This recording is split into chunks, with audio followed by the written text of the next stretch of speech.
is it good to be home in New York City?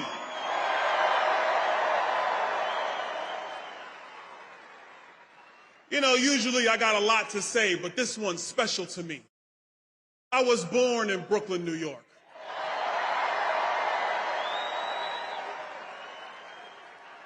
In New York, we refer to MSG as the Mecca. We refer to it as the center of entertainment. And in 9 days, it's going to be the launch point for the center of making Donald Trump the 47th president of the United States.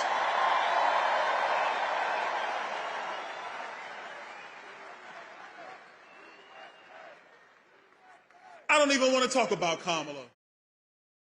Why? Why would we waste our time? She doesn't even want to talk about herself. She tells us she grew up in a middle-class family. But I don't care, because it's families today in New York, in Chicago, in Philadelphia, in Milwaukee, in Phoenix. They are struggling because of Kamala Harris, and they are saying the same thing we're saying. We had enough. We need Donald Trump back.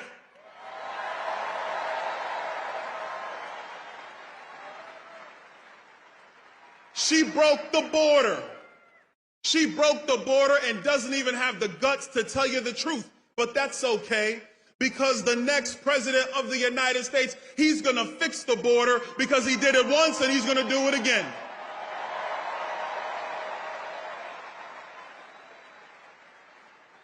She unleashed the massive inflation that has made it harder for every working family in our country.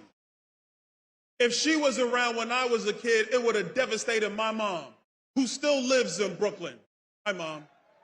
How you doing? And you think she has an answer for the people who are trying to find ways to get ahead? No, she doesn't. Nothing but word salad. I kind of like salad. Everybody should have some. It's healthy. It's good for you. But this word salad mess is demented. It is meant to make you think that she's smart and you're somehow dumb. The truth of the matter is, the common sense of the American people is what is needed today, and that will be brought by Donald J. Trump.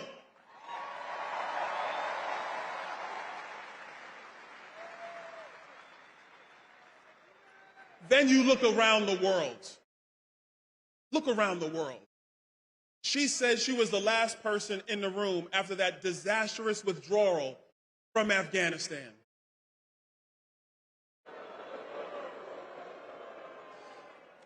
You know, that withdrawal is seared into my mind. I remember watching Afghanis hold on to the sides of airplanes to escape the Taliban. And as I'm watching this, the one thing I know is that if Donald Trump was president, that never would have happened. Never would have happened. But I have a special message to everybody around the world, especially those who want to find themselves getting into the business of other people or messing with our greatest ally in Israel.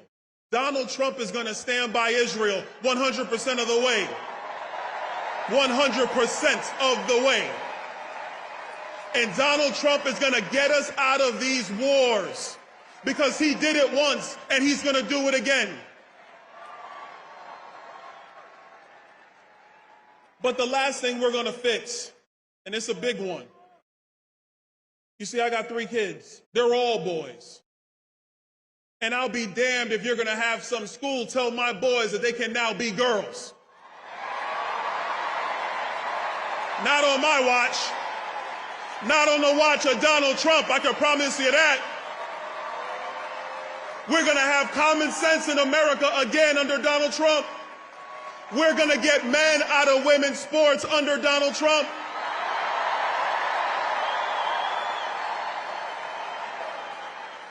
America will take its place again as the shining city on the hill, as the leader of the world, as the #1 nation, as the great experiment, because he's going to fix it once again. And together, New York and around America, we are going to make America great again. God bless you, New York.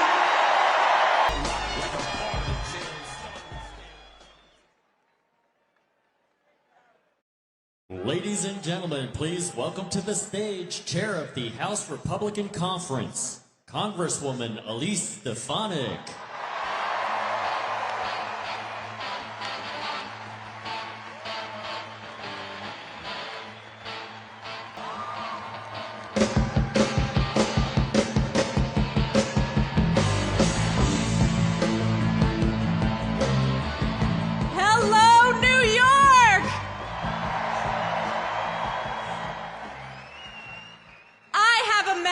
For the mainstream media, and I can say this as a born and raised New Yorker.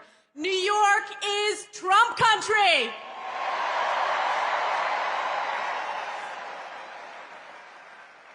Wow, it is incredible to be here in the iconic Madison Square Garden.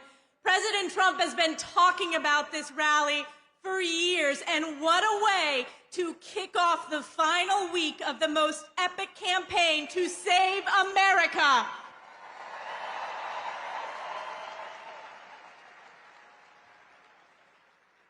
Every election, we say, is the most important in our lifetime, but this one really is. No matter where you go, whether it's in New York City, upstate New York, or in any of the swing states, people understand there is so much at stake. And it is we the people, when we vote for President Donald J. Trump, we the people will save America.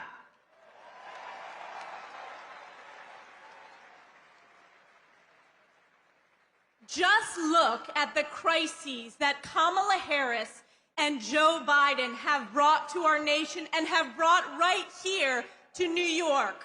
The border crisis, illegals swarming our streets, taking billions of our hard-earned taxpayer dollars, all because Kamala Harris is Joe Biden's open border czar. She owns this border crisis. She created it.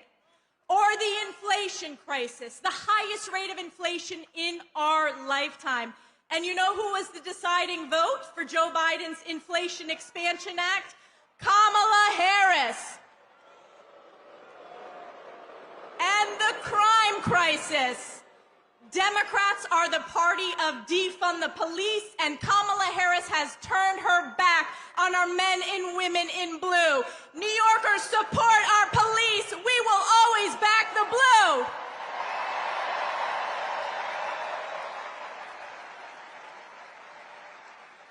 And then take a look around the world, what is happening. You had the catastrophic withdrawal from Afghanistan. Kamala Harris was the last person in the room advising Joe Biden of that horrific mistake. You had Putin invading Ukraine, and then just over 1 year ago, we had our most precious ally, Israel, under attack from Iranian-backed Hamas terrorists. And Kamala Harris has turned her back on Israel. And what did we see? What did we see on our college campuses? We saw a skyrocketing of anti-Semitism. Let me ask you all, did you see that committee hearing with those college presidents, now former college presidents? That's right. I asked the presidents of Penn, MIT, and Harvard, does calling for the genocide of Jews violate your university's code of conduct? And one after the other said, it depends on the context, and the world heard. You're fired. 5 have been fired, so many to go. And you know, compare that with President Trump. He brought us the most secure border in our nation's history. He brought us the strongest economy. He proudly supports our law enforcement, and he has and always will stand with Israel.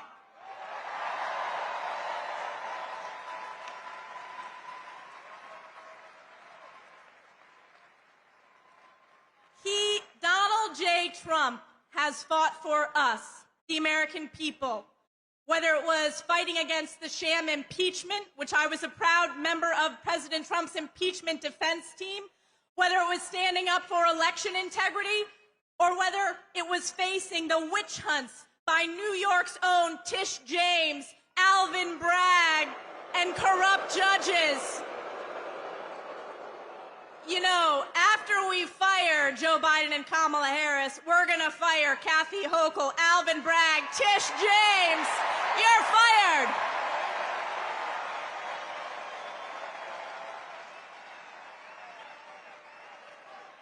As I said, President Trump has fought for us. It is now our opportunity to fight for him. And New York, we made history when we fired Nancy Pelosi once and for all and flipped those 5 congressional seats. We need to make history again. So 9 days, flood the polls, vote for President Donald J. Trump to save New York and save America. God bless you. God bless the United States of America. Thank you very much.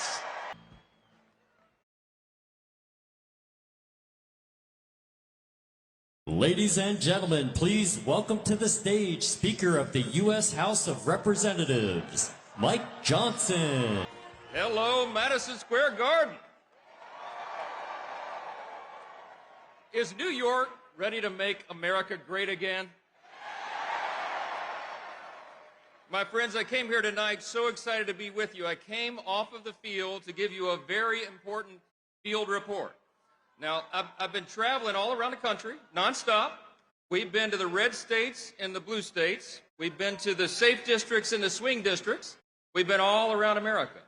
And I'm going to tell you what's happening right now. I'm here to report something. There's something very powerful happening out there among the base, okay? I'm telling you, there's an energy out there that we have not seen before. And I am convinced that in 9 days, we are going to grow the House majority, we're going to take back the Senate, and send Donald Trump back to the White House. Sick of it, and they want to change. Now listen, for the last 2 years, we've had a bit of a dilemma, right? The House has been the only firewall in Washington standing between Chuck Schumer and the Democrats in the Senate, Kamala Harris and Joe Biden, and the American people. Now, we played defense. We blocked their woke America Last agenda, and we passed solutions to all the great challenges facing the country. But here's the problem. They got stopped in the Senate. We also had the smallest Republican majority in U.S. history. But you know what the good news is? We're about to grow that majority. That's what's going to happen on November 5th. New York is going to make that happen. You're going to elect your incumbents here and our challengers, and you're going to make the big difference. And we need a Republican Senate so we can retire Chuck Schumer for good.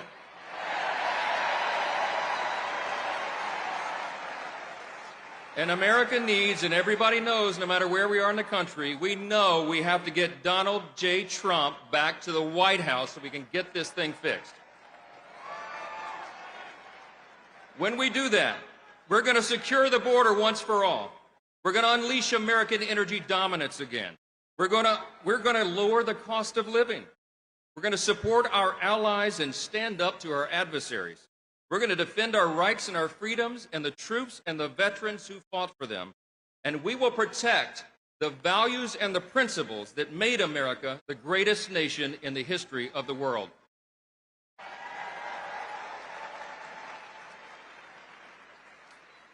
I'll just leave you with this thought. We're not in a battle this time just between two different political parties. It's much deeper than that. There's something much more fundamental going on. We're in a battle between two completely different visions for who we are as a nation and who we're going to be. We revere the founding principles. We revere our Judeo-Christian foundations. We revere individual freedom and limited government and the rule of law and peace through strength and fiscal responsibility, free markets, human dignity, secure borders. But the other team doesn't anymore, my friends. This is not your father's Democratic Party. They are now full on to Marxism and socialism. They don't envision for us to save the founding principles and the greatest nation in the history of the world. Instead, what they envision for us is that we would be some sort of European-style Marxist borderless utopia. We all know that's a dangerous fool's errand. You know what's going to happen in 9 days? The American people are going to let their voices be heard. We are going to take this country back.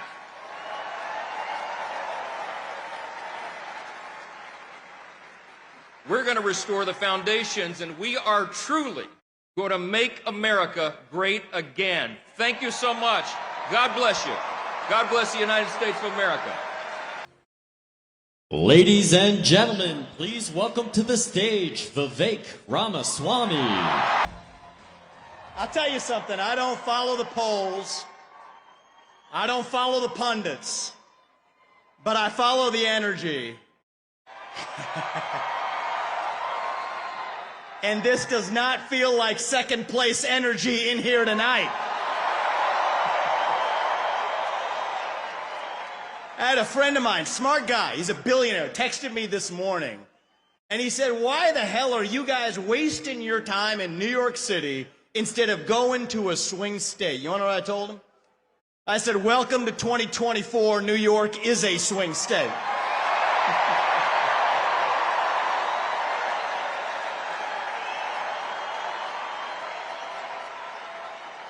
I got a message for Kamala Harris tonight. We're feeling the joy in New York City tonight, aren't we?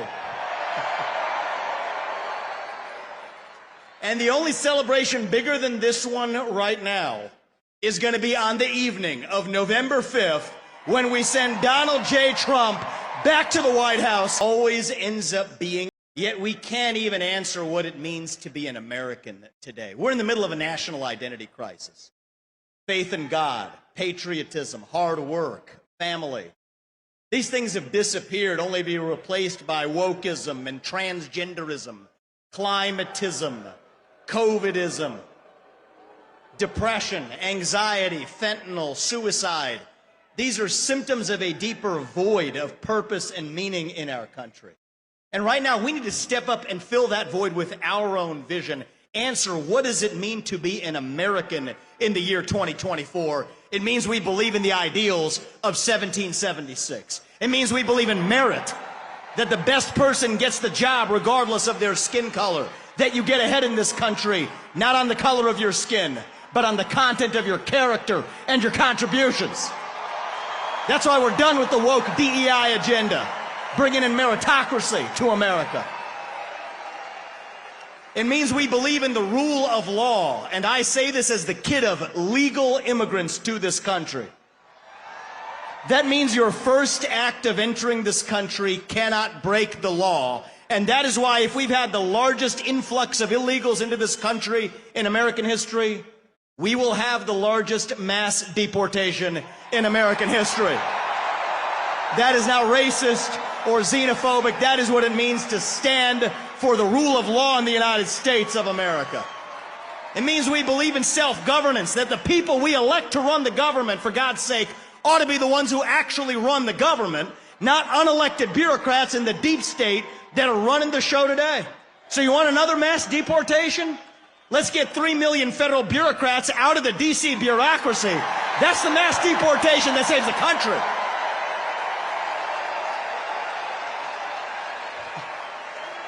What does it mean to be American? It means we have elections we can trust and believe in, and that means single-day voting on Election Day as a national holiday with paper ballots and government-issued ID to match the voter file. That's how we save the country after we win it this time by voting early.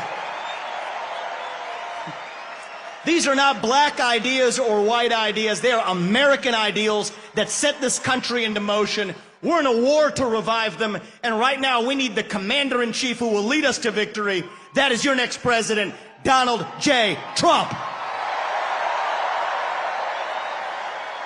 If you want to seal the border, vote Trump. If you want to restore law and order in this country, vote Trump.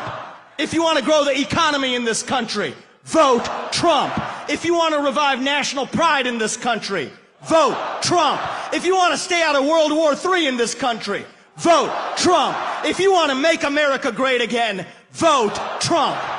I'm going to give you one more reason to vote Trump, and it's this. It's the one the media in the back, they won't talk about this. But they know it to be true. Donald Trump is actually the president who will unite this country, actually. And we don't talk about that enough. America First includes all Americans, regardless of their race, their gender, or their sexual orientation. Our message to black Americans tonight is this: we want you, what we want for every American. Safe neighborhoods, good jobs, clean streets. A country where you are judged based on the content of your character, not the color of your skin or your political beliefs. That's the America we know. Our message to gay Americans tonight is this: you're free to marry who you want, if you want, without the government standing in your way. But that doesn't mean that boys get to compete with girls in girls' sports, or you do genital mutilation and chemical castration on our children. Our message to every legal immigrant in this country is this: you're like my parents. But our message to every illegal immigrant: if you came legally, you get the same American dream that everybody else does. Work hard, get ahead, make contributions to this country, love the nation, and that's our message to legal immigrants. But our message to every illegal immigrant is also this: we will return you to your country of origin. Not because you're all bad people, but because you broke the law, and the United States of America is founded on the rule of law. Our message to my generation, the millennials, is this: you were sold a false bill of goods. You were told you become a gender studies major in California. Somehow that gets you a head start on the American dream, when it hasn't worked out that way. Dead on your shoulders. The Iraq and Afghanistan wars. Yes, it's true you were lied to.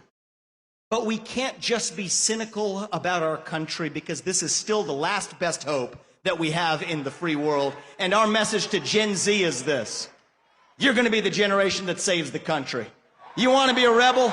18 years old, stand up on your college campus and call yourself a conservative.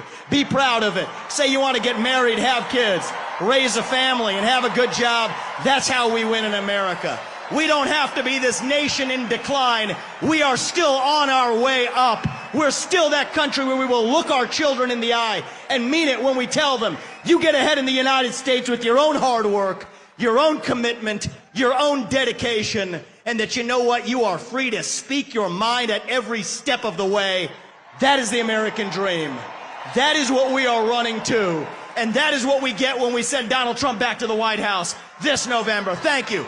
God bless you and the great state of New York. And may God bless our United States of America. Thank you. God bless. Ladies and gentlemen, please welcome to the stage former Congresswoman Tulsi Gabbard.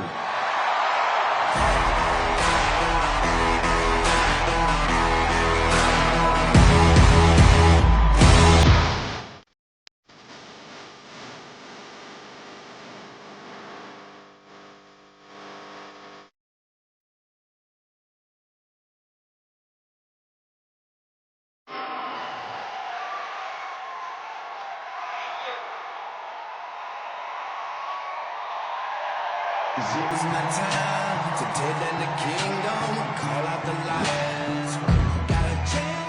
Hello, New York!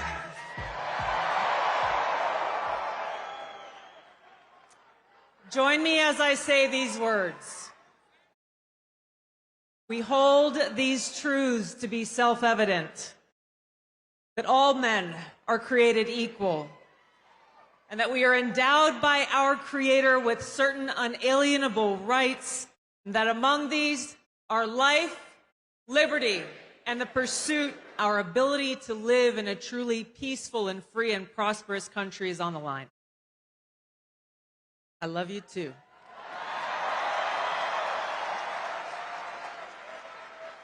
And it is that love that brings us together here today, that love for freedom, that love for our country and love for each other as fellow Americans, as children of God, that compels us to take action to save our country and defend our freedom.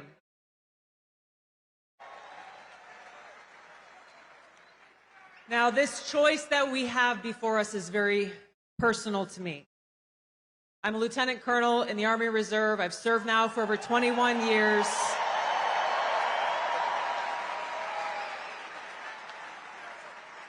I've deployed to different war zones 3 times over that period, and I've seen the cost of war.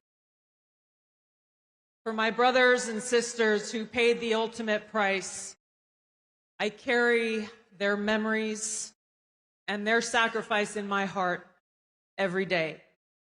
So this choice that we have before us as Americans is critical. It's important to us. It's important to those of us who serve, who have volunteered to put our lives on the line for the safety, security, and freedom of our country and our people, and it's critical to all of us.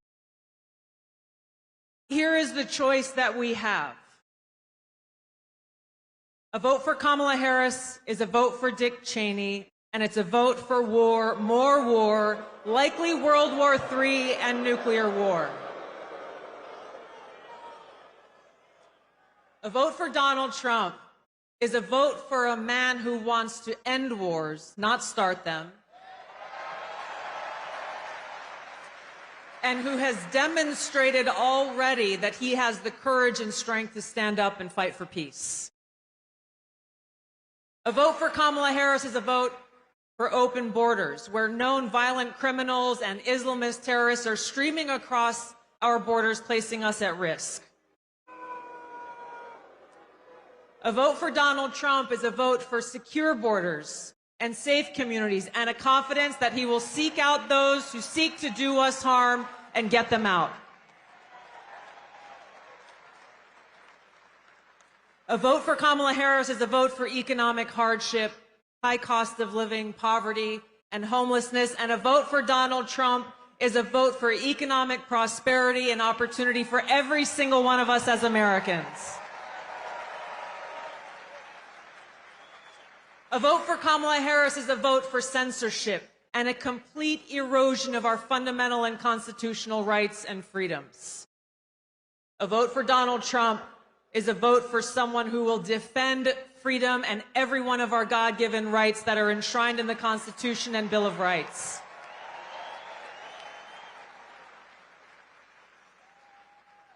So the choice is ours. History will look back on us at this moment for the choice that we make. Did we choose war or peace? Did we choose poverty or prosperity? Did we choose censorship or freedom?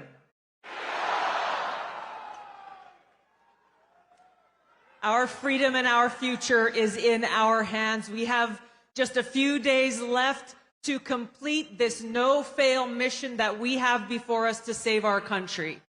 Nothing short of our future is on the line.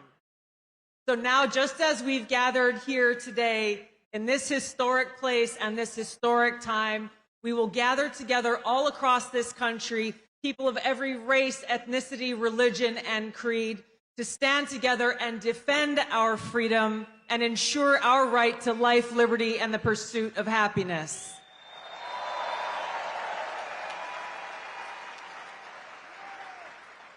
Now is the time for us to send Donald Trump back to the White House to be the 47th President of the United States, where we can stand together and make America great again. Thank you so much. Let's get it done. Aloha.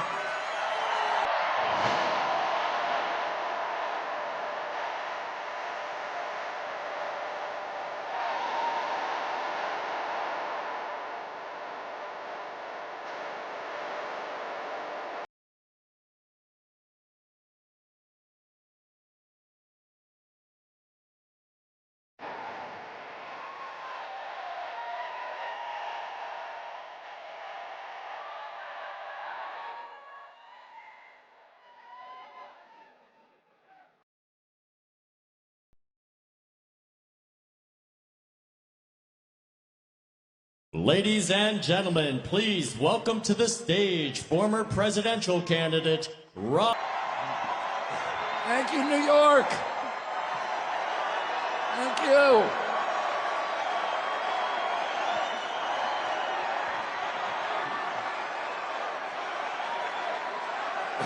Thank you.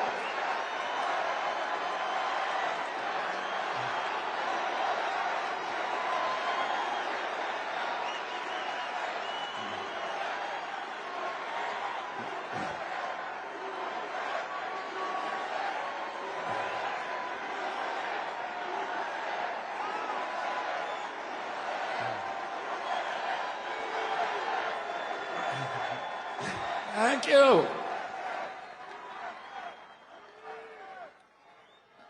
A lot of people ask me why I left the Democratic Party.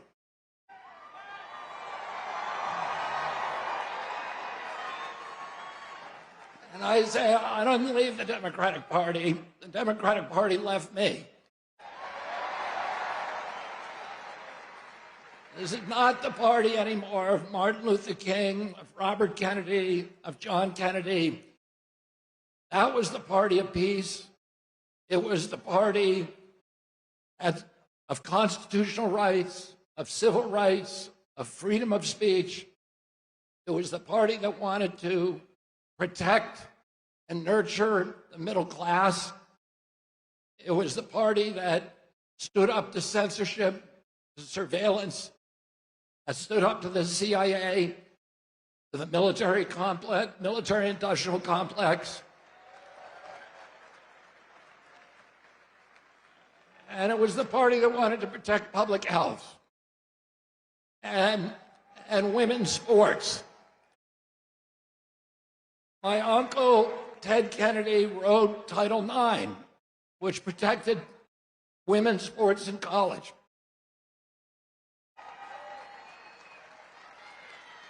It was the party that believed in voting rights and fought for the right of every American to vote for the person of their choice. Today's Democratic Party is the party of war. It's the party of the CIA. You had Kamala Harris giving a speech at the Democratic Convention that was written by neocons. It was belligerent, pugnacious, that talked about the domination of the world by the United States through our weapons of war. It's the party today that wants to divide Americans. It's the party that is dismantling women's sports by letting men play women's sports.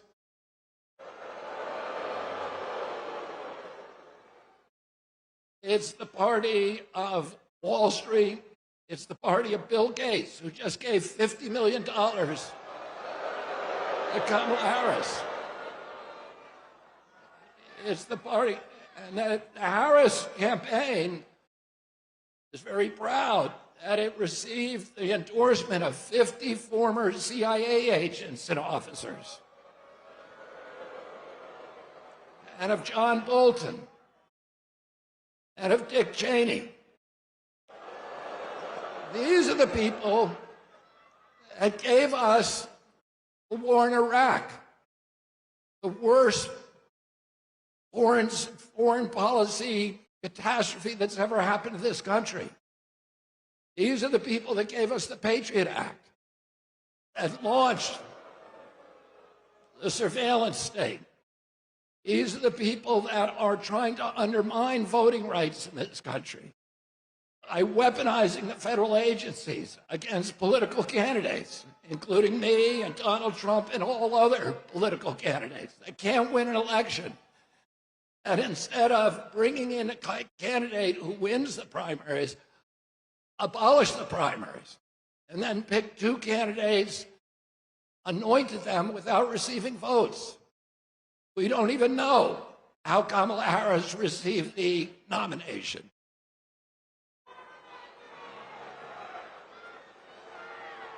And this is the party of Wall Street, of big banks, of big data, of big tech, of the military contractors, and the parties of big pharma, big ag, big food, and big chemicals. This is the party that's given us the sickest children in the history of the world. When my uncle was president, 6% of Americans had chronic disease, and we spent zero on chronic disease in this country. Today, 60% of Americans have chronic disease. This is existential for our country. We're spending $4.3 trillion a year, 5 times our military budget.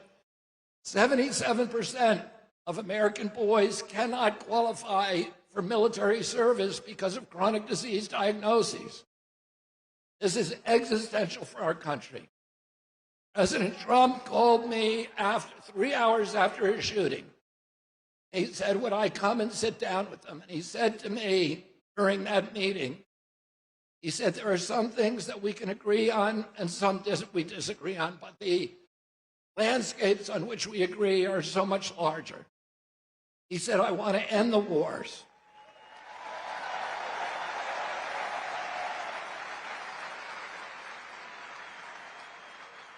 I want to end this surveillance and censorship. I want to protect the Constitution. I want to protect freedom of speech. I want to end the surveillance. I want to end the weaponization of government against American politicians. And I want to end the chronic disease epidemic. Now,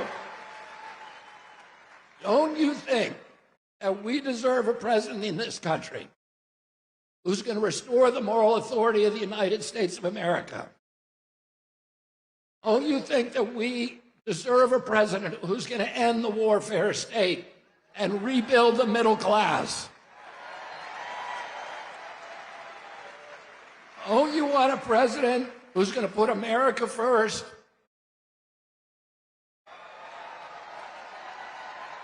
And don't you want a president who's going to protect our children? And who's going to protect women's sports? And who's going to stop dividing this country along racial lines? And don't you want a president who's going to end the corruption at the federal agencies, at FDA, at NIH, at CDC, and at the CIA? And don't you want a president who's going to make America healthy again?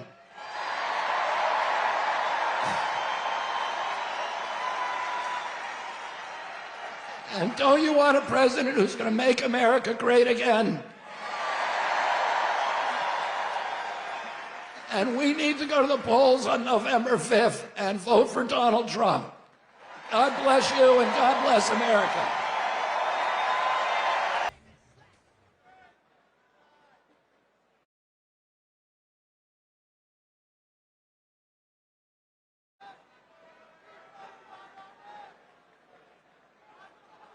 Ladies and gentlemen, please welcome to the stage Tucker Carlson.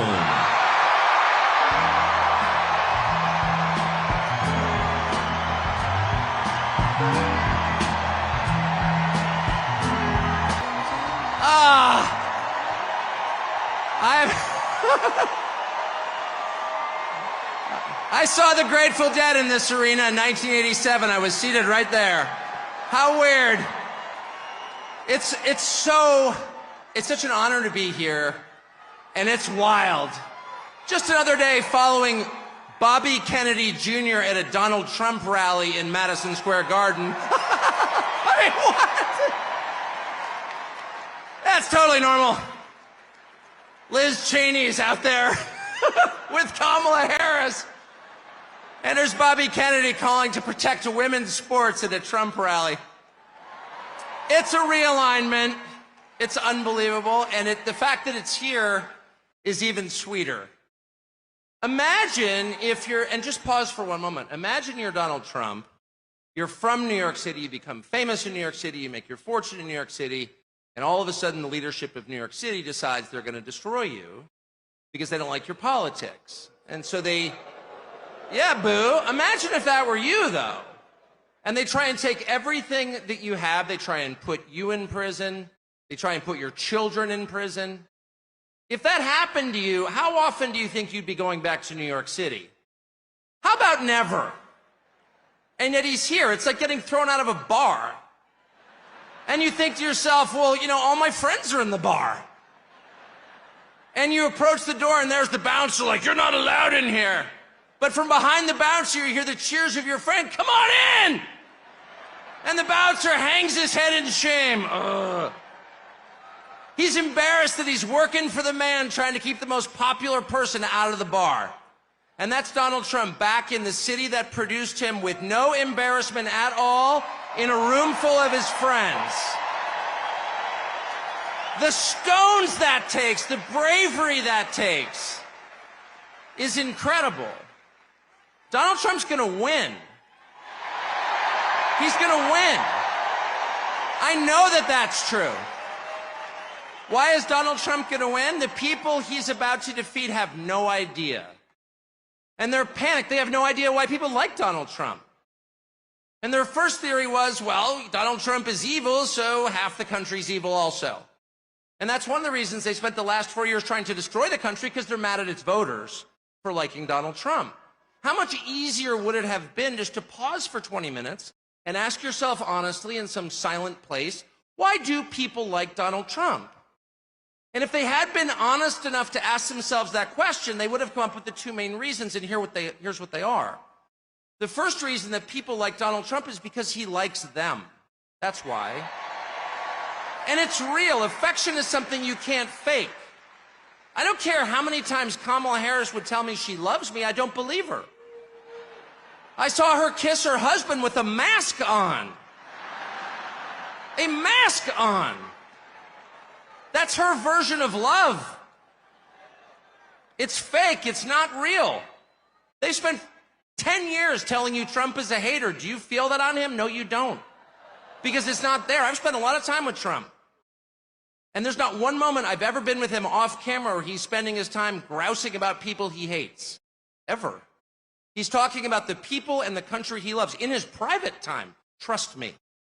And people know, in a country that has been taken over by a leadership class that actually despises them and their values and their history and their culture and their customs, really hates them to the point that it's trying to replace them, they know someone who actually has affection for them, and that's Donald Trump.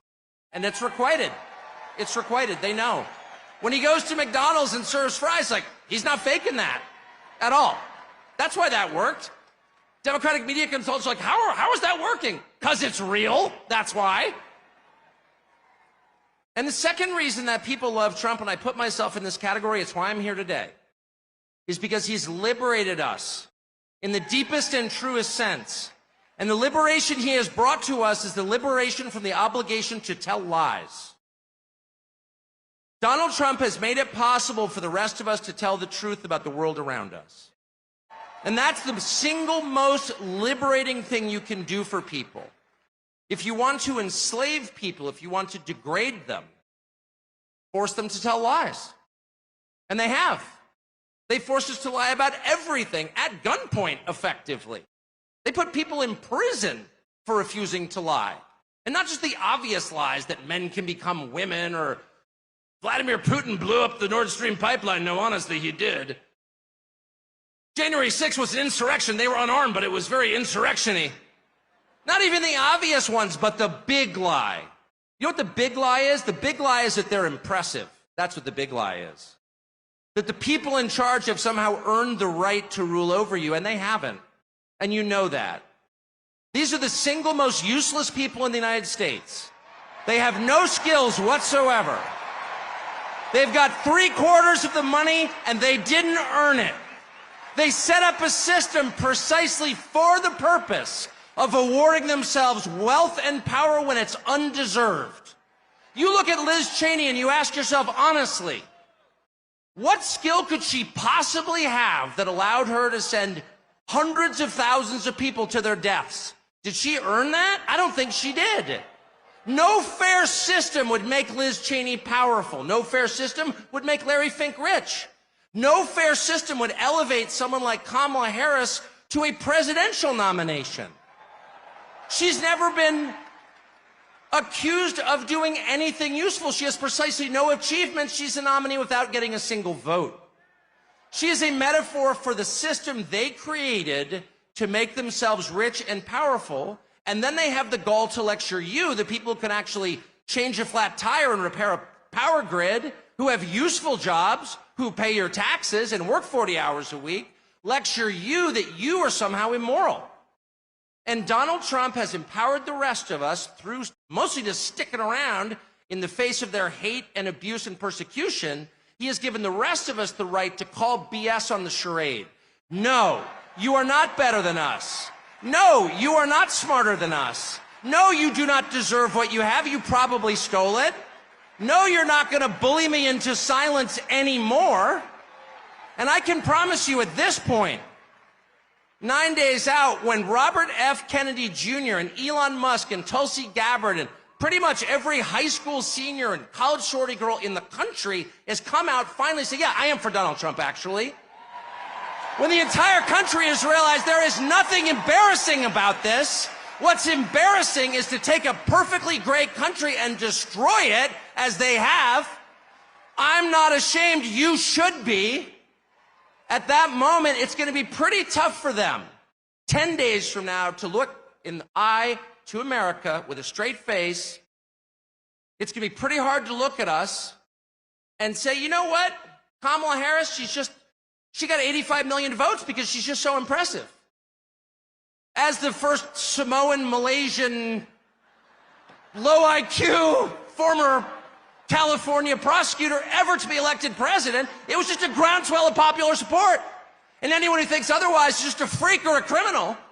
At this stage of the game, after 9 years of listening to their lies and finding every single one of them totally false, no, it's not safe and effective, and no, she's not impressive. It's very hard for me to believe the rest of us are going to say, you know what, Joe Scarborough, you're right. You're right. She won fair and square because she's just so impressive. I don't think so. And to me, that is liberation. It's the freedom to say what's obviously true as a free man and not a slave. And I just want to say thank you, Donald Trump, for that.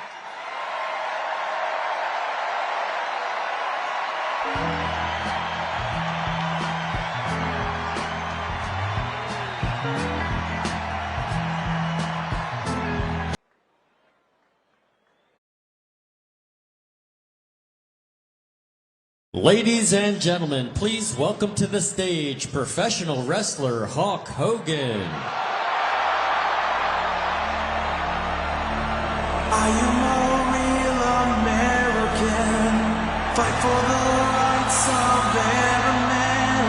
I am a real American, fight for what's right, fight for your life.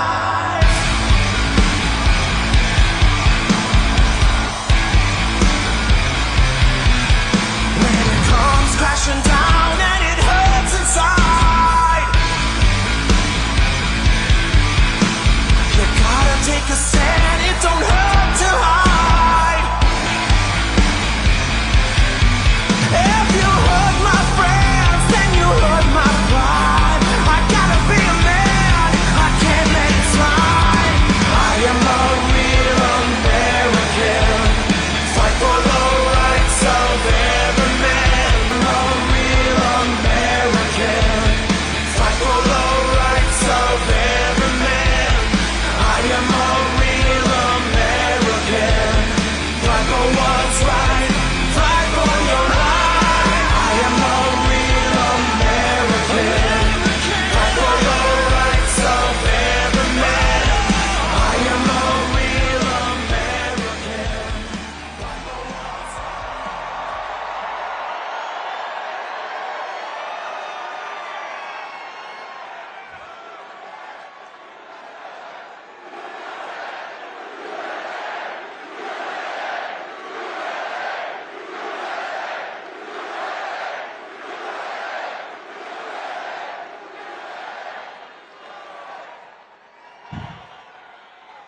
Well, let me tell you something, Trumpomaniacs. Welcome to the house that Hulkamania built.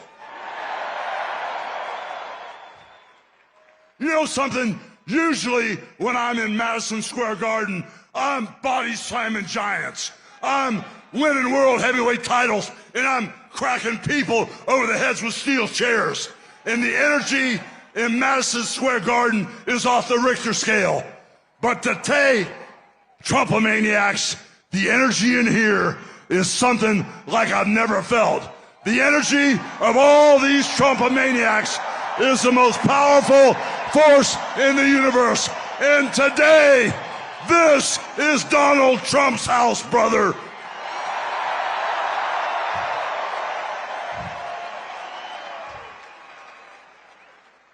You know something, Trump maniacs? I don't see no stinking Nazis in here.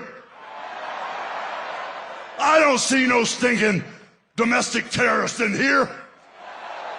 The only thing I see in here are a bunch of hard-working men and women that are real Americans, brother.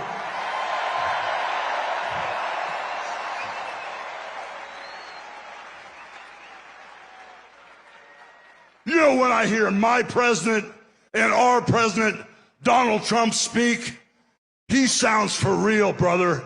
He sounds like he has a heart of gold that's all for the USA. But when I hear Kamala speak, it sounds like a script from Hollywood with a really, really bad actress.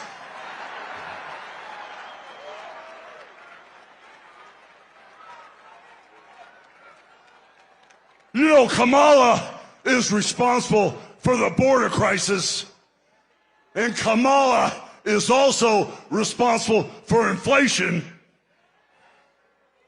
And then you know something? She acts like she's the victim.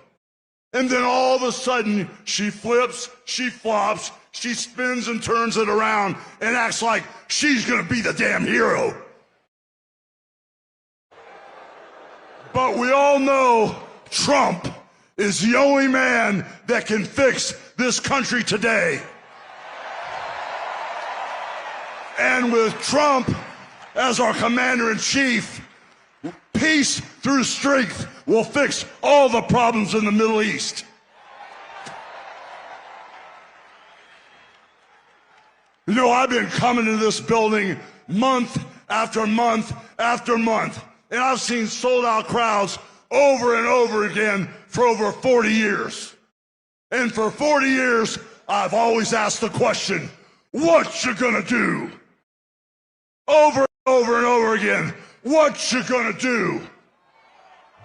Well, today, after feeling the energy in this building, I finally got the answer. And the answer is, vote for Trump.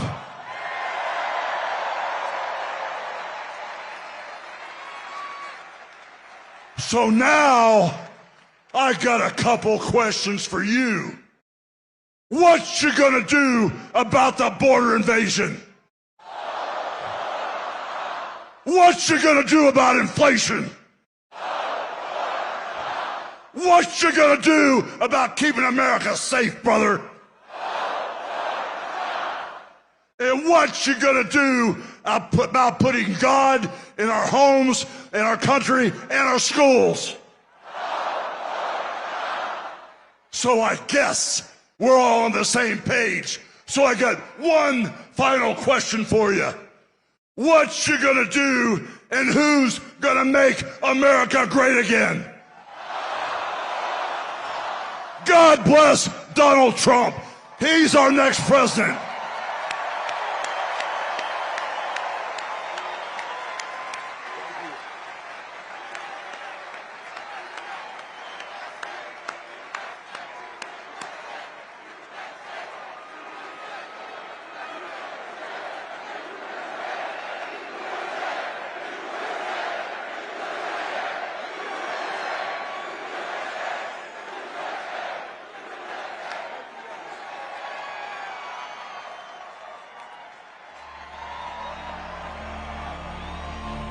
I am a real American, fight for the rights of every man.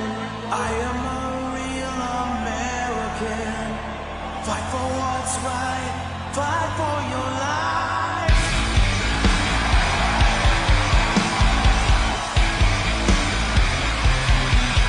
When it comes crashing down and it hurts inside,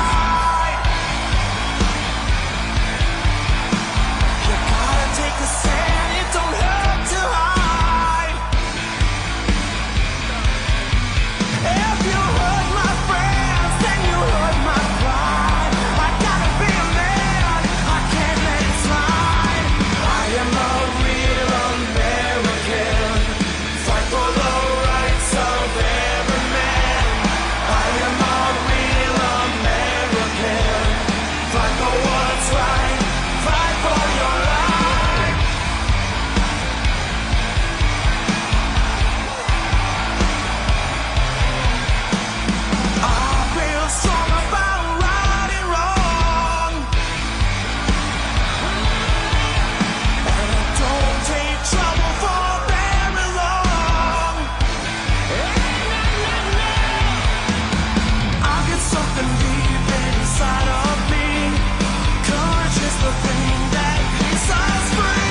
Ladies and gentlemen, please welcome to the stage founder of Merritt Street Media, Dr. Phil McGraw.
Well,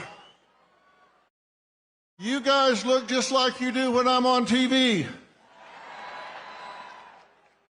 Except for you, you look a little different. Listen, I love you guys for caring enough about the United States of America to come out here tonight. Thank you so much for caring enough to come out here tonight. I have to tell you, I love this country.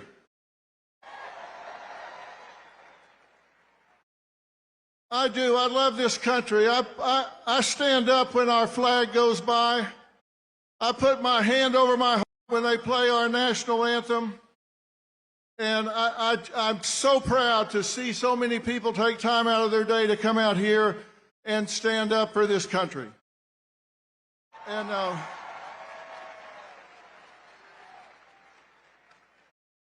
And strangely enough, I'm not here just to stand up for Donald J. Trump. Lord knows he doesn't need me to stand up for him. He's tough as an old army boot. He's got lots of enemies, different groups that are scared, and between them, they have impeached him, indicted him, raided him, railroaded him, shot him, and sued him. And where is he? He is still standing.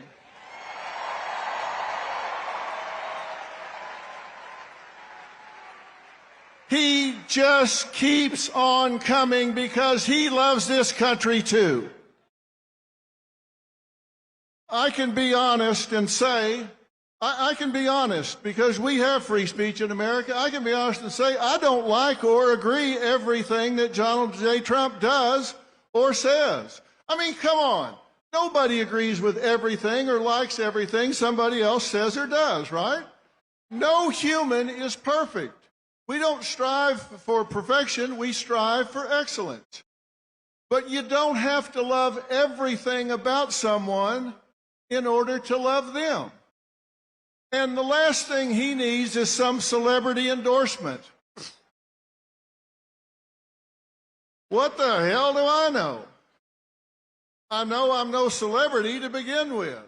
And celebrities don't know anything about policies or politics. So,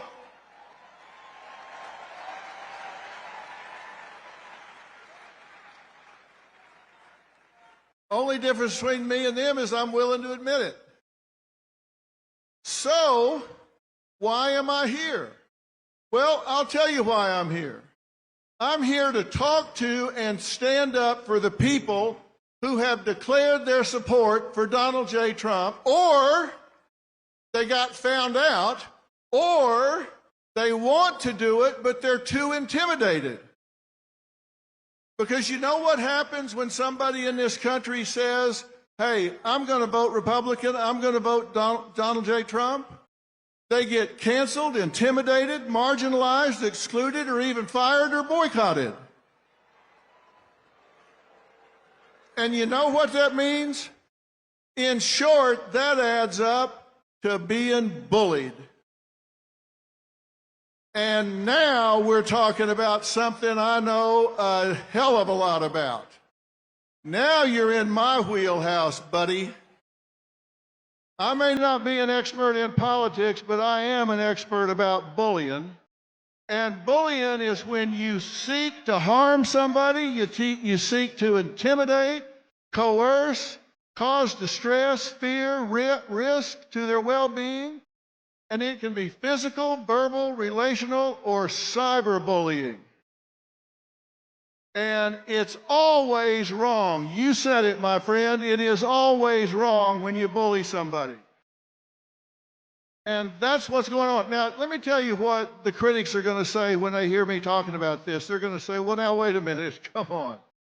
Isn't Trump a bully? And let me tell you why the answer to that question is no. Because to be a bully, there has to be an imbalance of power.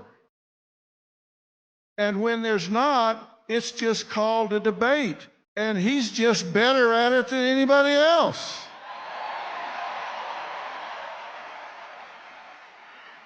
It's called debating. It's called arguing. It's just, it may even name calling, but it's not bullying unless there's an imbalance of power. And whoever he talks to, they've got a microphone, they got on their big boy pants, they got a stage, they got everything else. He's just better at it. And the same thing is true. When the Democrats or Harris call him fascist, Hitler, racist, misogynist, or a crook, is that bullying? Well, not really. It's ugly. But with the First Amendment, which we all want to keep, there's no imbalance of power, so it's not bullying. It's just like when he does. It may not be the best use of energy, but when you attack civilians, when you attack a citizen, and you use the power of the internet, you use mob mentality, you incite people to gang up and cause boycotts, then it's beyond ugly. And that's what's happening in this country right now, and that's not okay.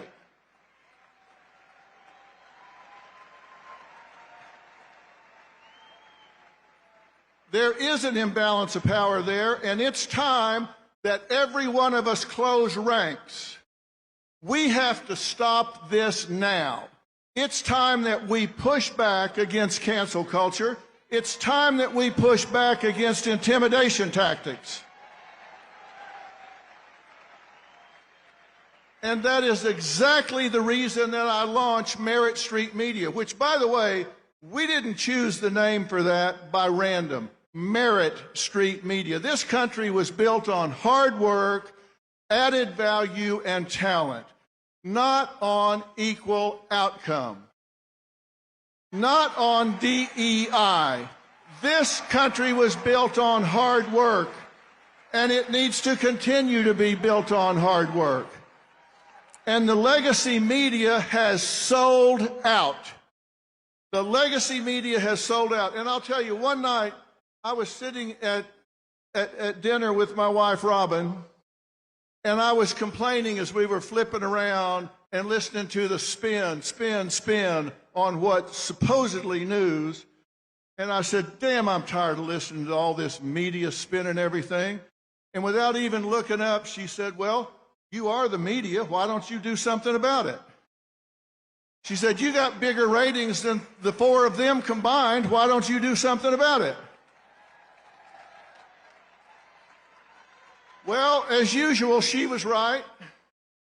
And that's why I launched the new network, because we want people to think for themselves. You guys aren't dumb. You don't need to be told what to think. You just need the facts. And you're here because you have the facts, right? You're here because you recognize when legacy media edits answers and gives you what they want you to hear instead of the truth. And when they start editing their candidates' answers, they've lost their moral compass. They've lost their way. And I would love to say it's equal on both sides, but I'll guarantee you, when Beyonce, George Clooney, De Niro, and Lizzo come out and say they're for Kamala Harris, when they all come out and say they're for Kamala Harris, did you read anything or hear anything in the media criticizing it? No. But you watch what happens tomorrow morning when people find out I came here to talk to you.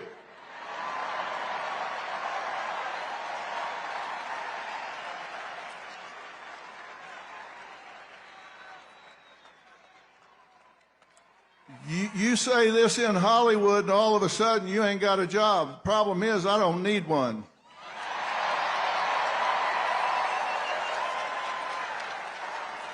I don't need a job because I got you. And I've got a question for all of us. Have we lost our minds? We have the First Amendment in America where our government has said we will pass no laws to infringe on our freedoms for religion and speech. So that's the law, but we're muzzling each other. What is going on? We have a law that protects free speech, so we start taking it away from each other? Are you kidding me? We can't allow that to happen. We cannot encourage it. And let me tell you something about bullying. Bullies are bad, right? Let me tell you what else is bad. Bystanders. If you are a bystander, if you are watching somebody get picked on, if you're watching somebody get bullied, and you don't do anything about it, you're just as guilty as the bully that's doing the bullying. Am I right?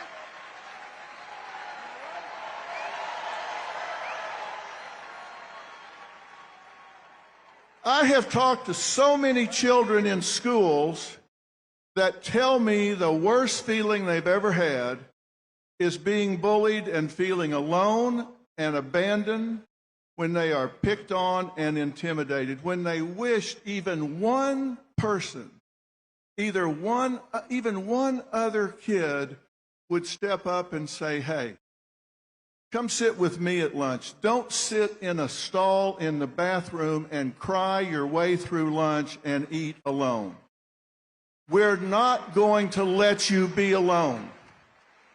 And it's the same thing with adults.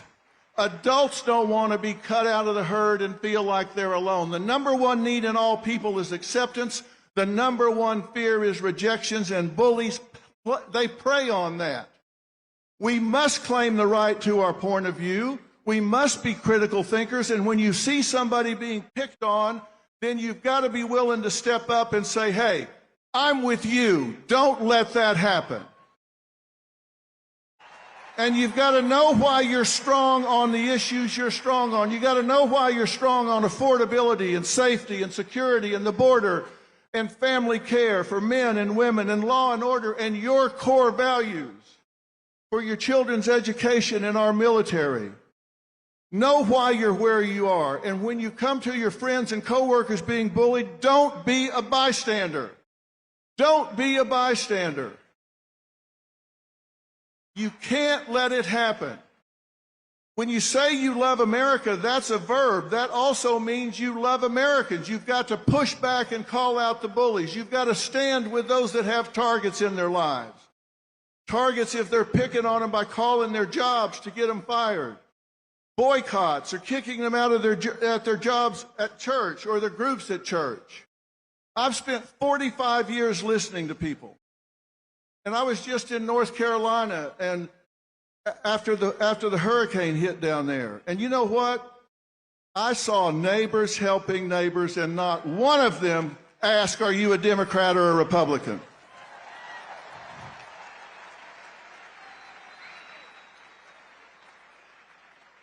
I saw neighbors helping neighbors, and we need to unify this country. You have the right to vote for who you want to vote for president, and we need to step up and claim it, and we need to stand with each other. There are so many who want to, but they're bullied, so they're afraid to. Let me tell you something. One of the most important days in American history was 9/12/2001. Not 9/11. We all know what happened on 9/11. One of the most important days was 9/12, because on 9/12, we all woke up and we were all Americans on 9/12. If you were an American on 9/12, stand up right now. If you were an American on 9/12, stand up right now. That's who we were. That's who we are. And the difference between winners and losers is winners do things losers don't want to do. And we have to stand proud to help our neighbors who want to vote their conscience and not be afraid. No one should be alone. No one should feel abandoned. No one should have their business boycotted. If you hear somebody's getting their business boycotted, you should get your friends and make sure their business gets doubled. If somebody pulls their advertising from your friend's business, you should let those advertisers know you're going to spend the rest of your life making sure that advertiser is boycotted until they do the right thing. You need to let people know this is over in America. We're going to unify this country. We're going to listen and not be intimidated. We're going to go out and lead by example. Let's quit complaining about what is and start doing something about it. If your neighbor wants to vote the other way, say fine, go vote the other way. I'll love you anyway. Let's lead by example. If they want to do it, let them do it. Love them anyway. But as for you, the collective you, I don't want you to just listen and say, nice talk, Dr. Phil. I want you to march in your life. I want you to march with your beliefs. I want you to not be intimidated. Don't be stopped, and don't just vote. Take 5 people with you. Like I said, the difference between winners and losers is winners do things losers don't want to do. And what they do is they take actions toward known outcomes. They deal with the truth. They set goals, and they go after them with passion. And it's time for us to bring it home. It's time for us to bring it home. It's time for us to be winners. Winners, winners, winners.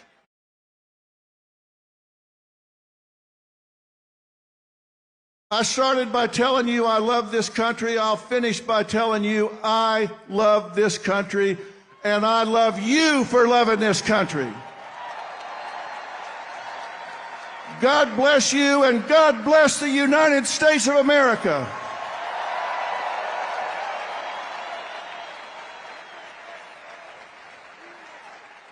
And before I leave, ladies and gentlemen, please welcome the next Vice President of the United States, Senator J.D. Vance. Well,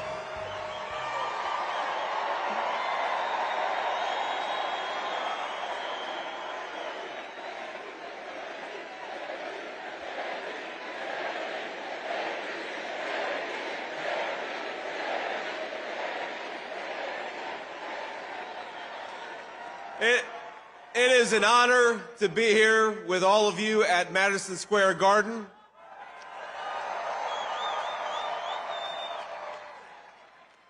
Now think about this. For more than a century, America's most celebrated heroes and legends have made history inside this iconic arena.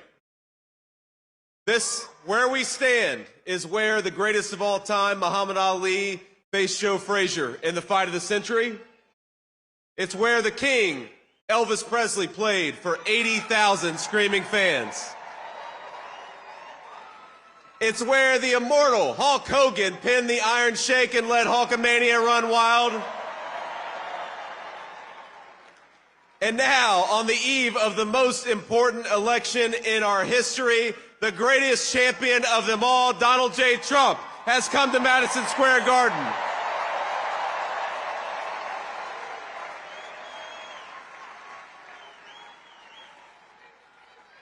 And I believe in just 8 short days, we are going to turn the United States of America red and make Donald J. Trump the President of the United States.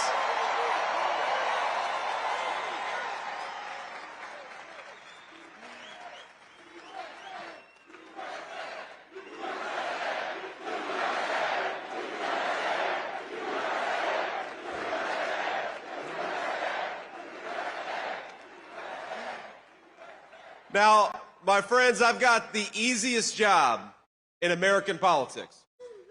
Think about this. All I've got to do is remind people what life was like when Donald J. Trump was President of the United States. We had peace. We had prosperity. Take-home pay was rising the fastest that it had in 40 years. Inflation was at 1.5%, the lowest that it had been in a generation. Gas and groceries were affordable. And when Donald Trump was president, we had the most secure border in the history of this country.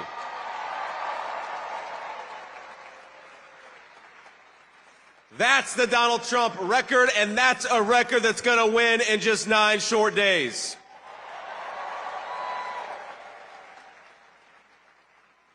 Now, I'm going to maybe surprise a little bit of the folks in this arena because I'm going to be a little bipartisan here. I'm going to talk about Governor Tim Walz, and I got to be honest with you, I feel bad for him. No. We ought to spare a prayer for Governor Tim Walz because he's got the hardest job in American politics. He's got to convince the American...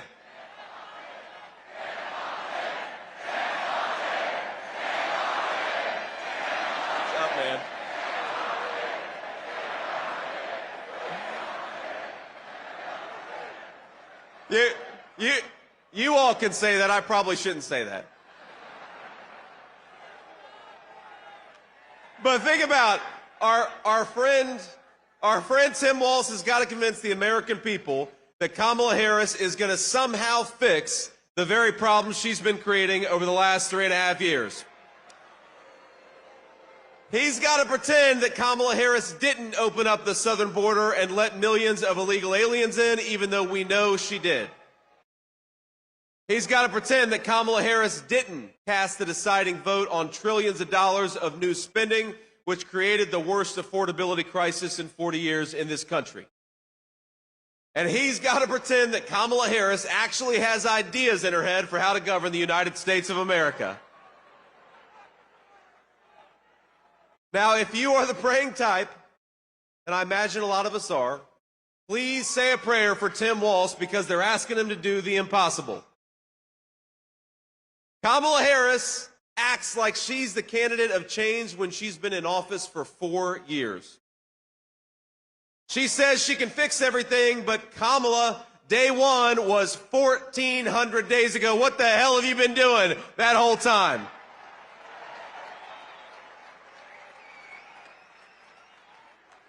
Now, my favorite Kamala Harris moment is that when somebody asks her for specifics on how she'll make life more affordable or groceries cheaper, she'll say, well, I grew up in a middle-class family. You say, Kamala Harris, how are you going to close down the southern border? Because for 4 years you've left it wide open. And she'll say, well, I made the hash browns when I worked at McDonald's, and I was pretty good at it.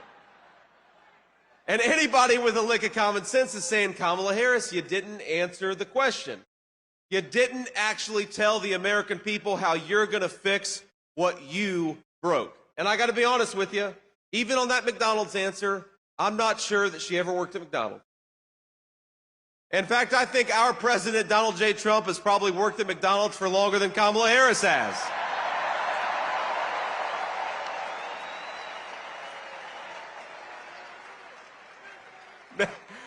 Now, I will say, I'm going to say one thing in Kamala Harris's defense. She does one thing very well.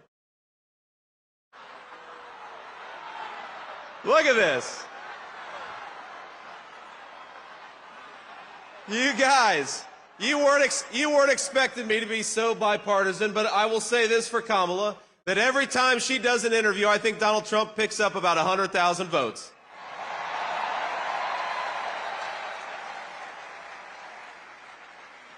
Now, we're, of course, in one of the proud baseball cities in the United States of America.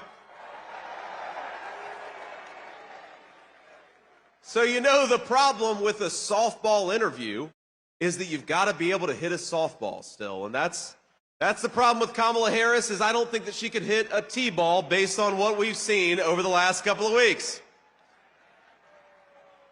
When she was asked what she would do differently compared to Joe Biden, she said, nothing comes to mind.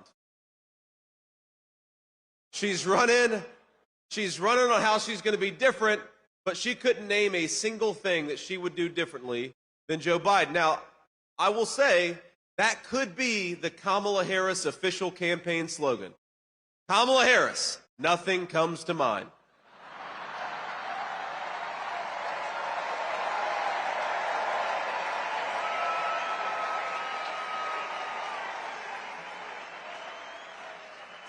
Now, the other day, CNN asked if she had made any mistakes as vice president.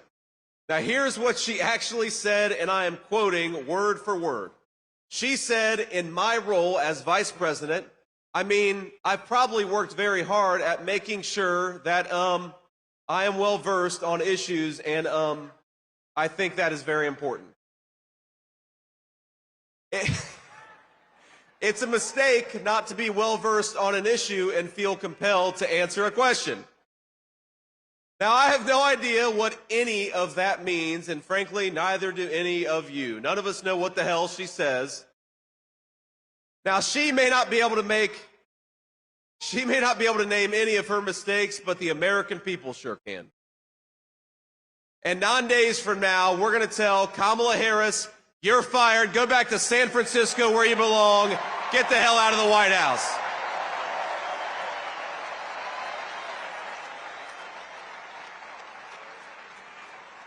Now, together, Donald J. Trump and all of us as part of this movement are going to unleash a golden age of American prosperity. We're going to make life affordable again in the United States of America. We're going to put the American dream of homeownership within reach for millions of American young people. We're going to secure our border, and we're going to keep our families safe. We're going to protect your right to free speech and religious liberty. And we're going to do it all thanks to the leadership of one man. Now, we have to remember, that one man, Donald J. Trump, 8 years ago, go back 8 years, he had everything. He had fame, he had fortune, he had family, he had friends. But he gave up the easy life to save the United States of America.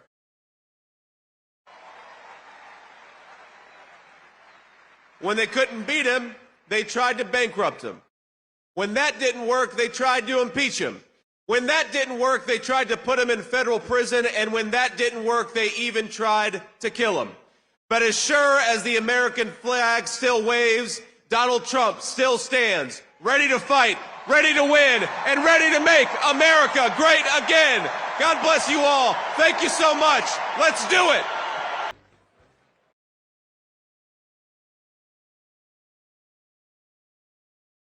Please welcome Executive Vice President of the Trump Organization, Eric Trump, and co-chair of the Republican National. The greatest president we have ever had is right behind us. Let's make some noise for him.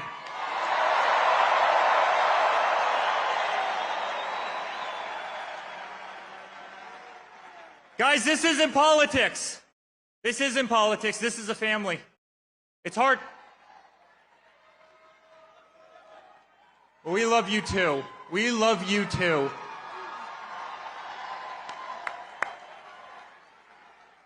This is so much more than a political movement. This is the greatest family in the world. We are fighting for a country we love.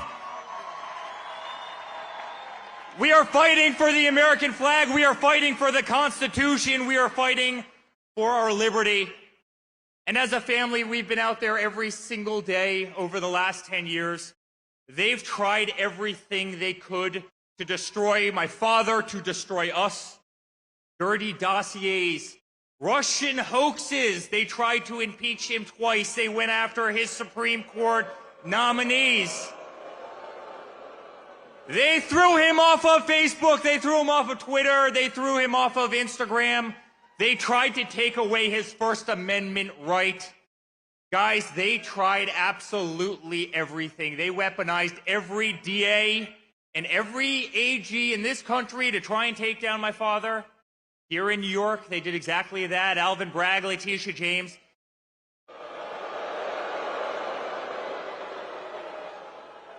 They tried to destroy his life. They tried to take him off the ballot in Colorado.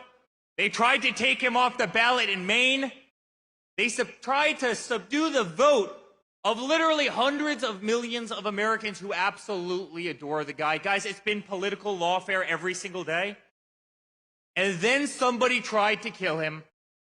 And despite that, every single time he stands up and he says, fight, fight, fight. And how do you think it feels for them as we're back at Madison Square Garden, the greatest arena anywhere in the world?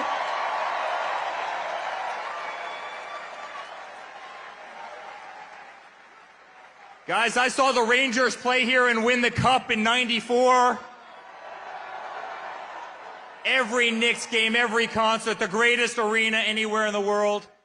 And you better believe the entire party who has failed at taking down Donald Trump, an entire party who has failed at taking down his family, they're sitting there on those cameras right now, watching all of us, watching all of you.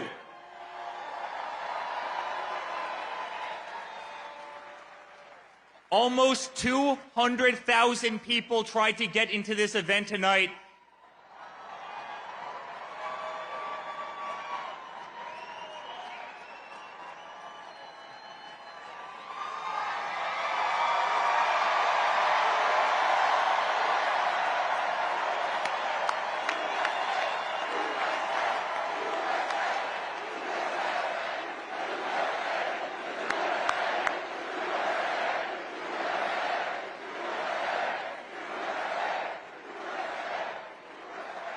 The streets, Fifth Avenue, all the way from Trump Tower, all the way down to Madison Square Garden, 10 people deep.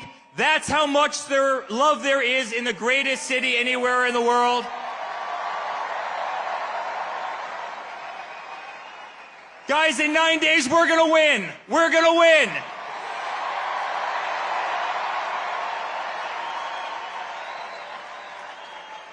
And not only is he going to make America great again, he's going to make New York City great again.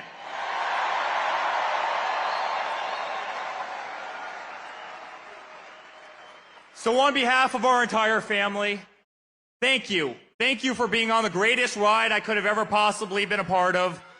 Thank you for 10 incredible years. I want you to know, and I speak on behalf of my entire family, I want you to know that we will never stop fighting. My father will never stop fighting. Laura will never stop fighting. I'll never stop fighting. We live in the greatest country in the world. We are not going to allow that to slip away. And I promise you guys the best days of this nation are ahead of us. I love you very much. New York, it's an honor to be here.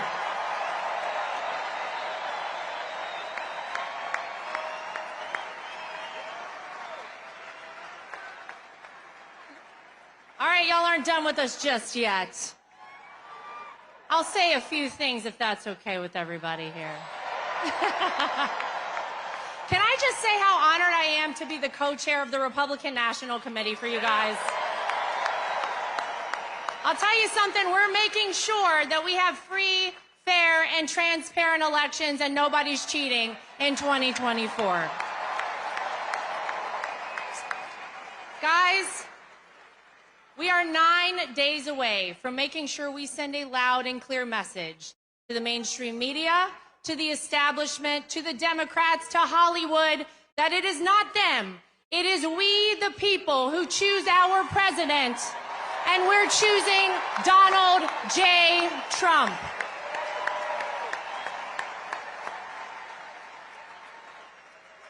I got to tell you, it is incredible to be here in Madison Square Garden in New York City, the greatest city on earth, in the greatest country on earth, the United States of America. Because if you think about it, New York City made Donald Trump, right? But Donald Trump also made New York City. Yeah. He changed the skyline of this city, rebuilt it. Remember whenever they couldn't get an ice skating rink? Woolman Rink in Central Park? Donald Trump rebuilt the ice skating rink for New York City. By the way, under budget and ahead of schedule, if I'm not mistaken, because that's how we like to do things in the Trump family. And when nobody else was doing it, Donald Trump put his heart and soul right here in New York City. It's true, and this is the city that made him a household name. This is the city that put Donald Trump in so many rap songs, by the way, right? And truly made him the American dream. But I'll tell you something, being a New Yorker teaches you something else, doesn't it? It teaches you how to be tough. It teaches you that it doesn't matter how hard you get hit, you get back up and you keep fighting.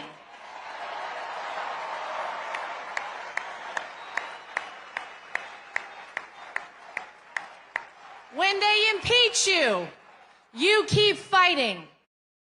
When they indict you, you keep fighting. When they take a mugshot of you, the greatest mugshot in the history of the world,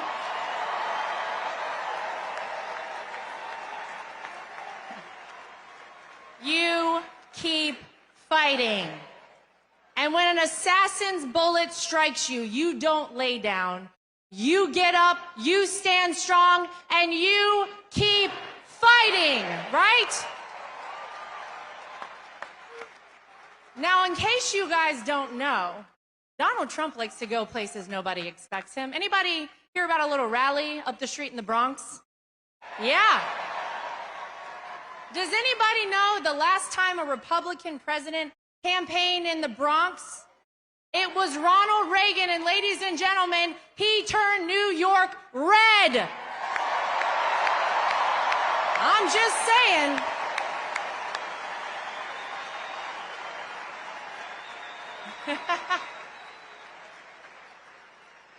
It is the honor of my life to be part of this movement, and Eric is right. This is not just about politics. We are all a big family, and we're a family who loves this country. And I can tell you something, 9 days from now, it is going to be the sweetest comeback, because we know the art of the deal. We also know the art of the comeback from Donald Trump that this country has ever seen. Everybody get out, vote early, take a friend to vote. Let's make America great again. We love you, New York. Ladies and gentlemen, please welcome to the stage Donald Trump Jr. Garden! Are you guys ready to take your country back? Are you sick of the insanity? Guys, this is not my first rodeo. This is the third go-around, but you think this could have ever happened 4 or 8 years ago in the heart of New York City? The King of New York is back to reclaim the city that he built.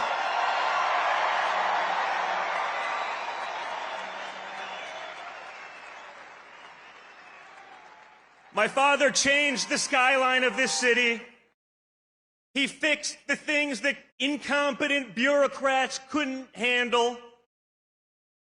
He did that against all odds. He did it for our country too, and now everyone recognizes it.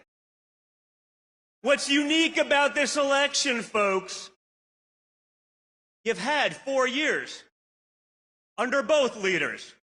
The media would like to pretend that Kamala Harris started her political career about a month ago in a coup. The most democratic process to ever not have a single vote. She's going to be a moderate, folks. She's going to be a moderate. A radical San Francisco liberal. The daughter of a Marxist professor is now magically going to be a moderate.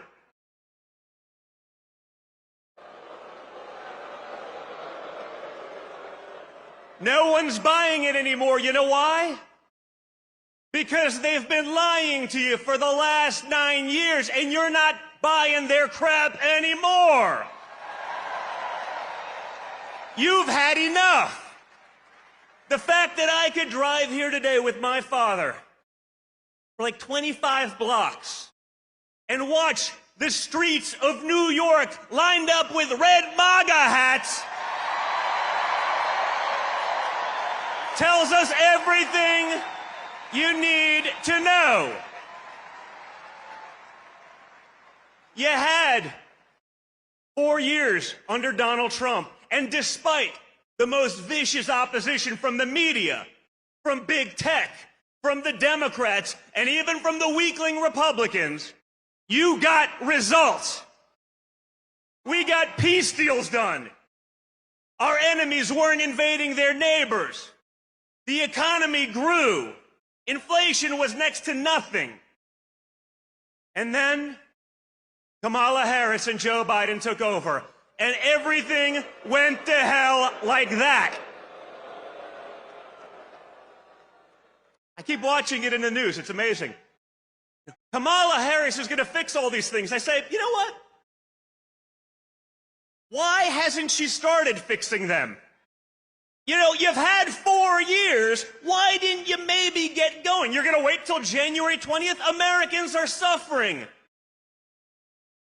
People can't make rent. Businesses are going under. Grocery prices are too expensive. I tell a story. Last summer, I was coming back from a fishing trip with 2 of my boys. And we went to McDonald's. And it was $48 for a 10-year-old, a 14-year-old, and me. And guys, let me tell you, if Donald Trump Jr. has sticker shock at McDonald's, we have a serious problem.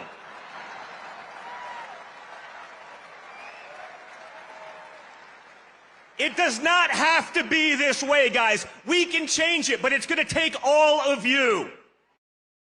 You know, these days, you know, everyone's a tough guy. Everyone's a tough guy on the keyboard, on the internet. You know, everyone's a badass.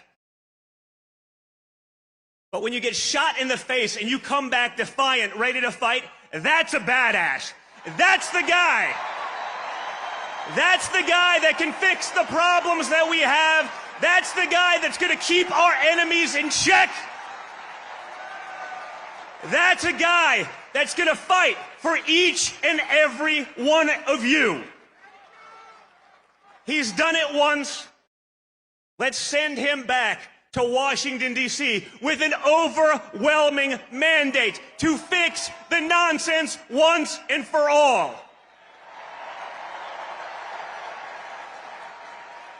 Guys, look at the people who have spoken here tonight, and look at some of the people who are still coming. When did you think you'd be able to get RFK Jr., Tulsi Gabbard, Elon Musk, people from all different walks of life, incredible skill sets, whether it be health, whether it be technology, everything. You have them on one unified ticket. Think about that. Compare that to Kamala Harris and Tampon Tim. It ain't the same, folks. Timmy ain't fixing anything, and neither is Kamala. We have a once-in-a-lifetime opportunity to change Washington, to put in common sense practices, to put Americans first, because they're not first right now. The Democrat Party has forgotten about Americans. Rather than cater to Americans, they decided, you know what? It would just be easier to replace them with people who will be reliable voters. The insanity has to stop. And the fact that we can pack Madison Square Garden in the heart of New York City shows me that the spirit of the American people is there. That same spirit my father showed on July 13th, that's the spirit of America. That's the spirit we need going into Election Day. So for the next 9 days, each and every one of you, you line up like you're the third monkey on line for the Ark and it's starting to rain. You vote early, and then you bring your friends so that we can take back our country once and for all. And when we do that, guys, we're not just gonna make America great again, we're gonna make the world great. We're gonna make the world safe. We're gonna fix it all. Get out there, guys, and just like you're gonna fight, get out there and vote, vote, vote. Thank you, New York City. Ladies and gentlemen, please welcome to the stage CEO of the UFC, Dana White.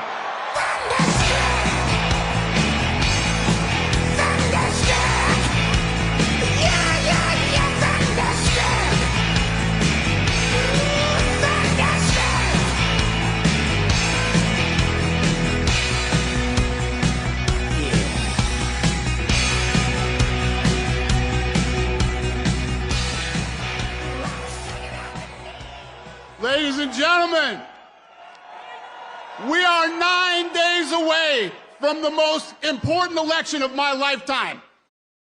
Stakes have never been higher, and the choice has never been clearer. President Trump and I have been friends for 25 years.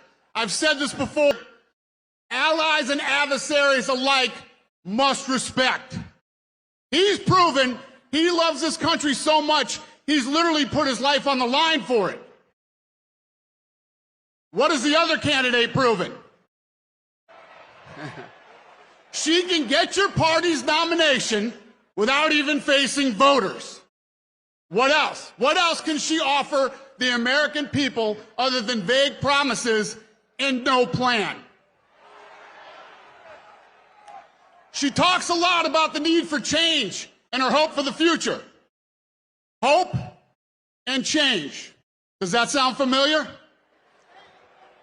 She can use the old Obama playbook, but she's not Obama, and she is no agent of change. She is the sitting vice president of the United States right now. What she hopes is voters will focus on the future because she doesn't want us looking at the last 4 years to see what we really need to change. We need change from sky-high inflation. According to Yahoo Finance, the cost of groceries is up over 25% during the Biden-Harris administration. Food is unaffordable for most Americans. That has to change. We need change from wide-open borders. BBC News reports illegal immigration reached record levels since they took office, with an estimated 10 million border crossings. That's a 300% increase compared to the Trump administration, and that's not including the unknown millions who cross undetected. That is the record of the other candidate, the border czar of the Biden administration. We need change from weak foreign policy. According to the Institute for Economics and Peace, a nonpartisan think tank, think about this, there are more active armed conflicts now than any time since World War II. Weakness from the Biden-Harris administration has invited aggression and conflicts around the globe. When President Trump was our commander-in-chief, the world was a much more peaceful place. J.D. Vance touched on this, but I want to hit it again. Vice President Harris was asked recently by the objective journalists of The View if there's anything she would have done differently than Biden over the past 4 years. And again, Her answer was, there is not a thing that comes to mind. So, don't take my word for it, take hers. She will not change a thing. Hope is nice, but hope is not a plan. Change is needed, but change won't come from the status quo. And she is the status quo. If you want real change, you'll vote for proven leadership. If you want to return to economic prosperity, border security, and global stability, you'll vote for the one candidate who's proven he can deliver all of that.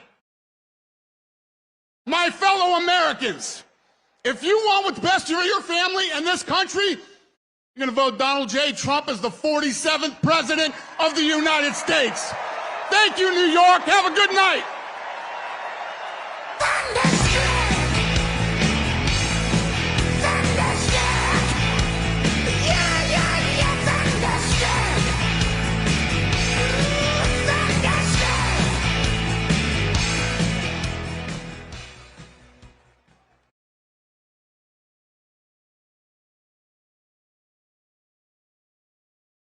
Ladies and gentlemen, please welcome to the stage Chairman and CEO of Cantor Fitzgerald, Howard Lutnick.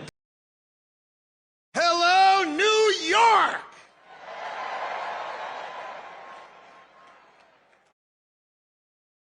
I mean, it was not on my bucket list, okay? People like me do not get to play Madison Square Garden. This place rocks.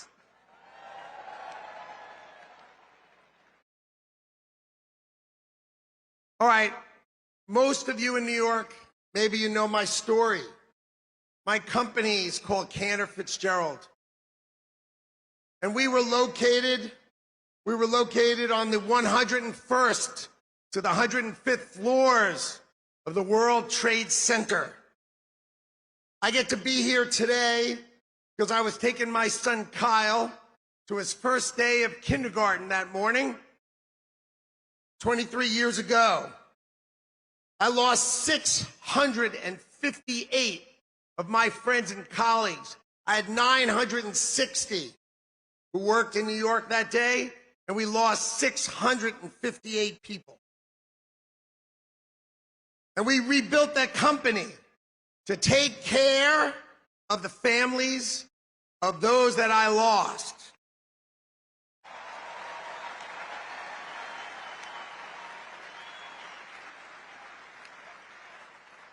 So we took care of those families. Each of my employees, they took 25% of their salaries and they gave it to the families of the people we lost, because that's what New Yorkers do. And we gave those families $180 million.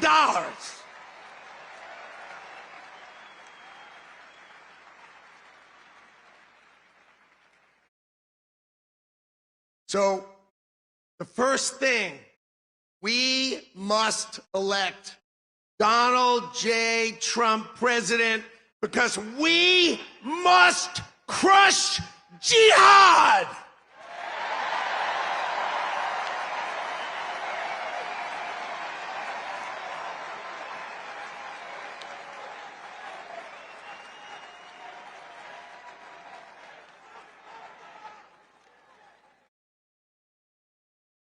I love this city. I love this city.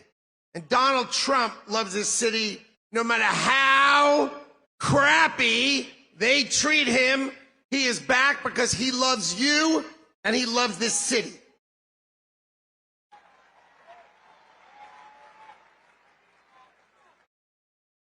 We all say, make America great again.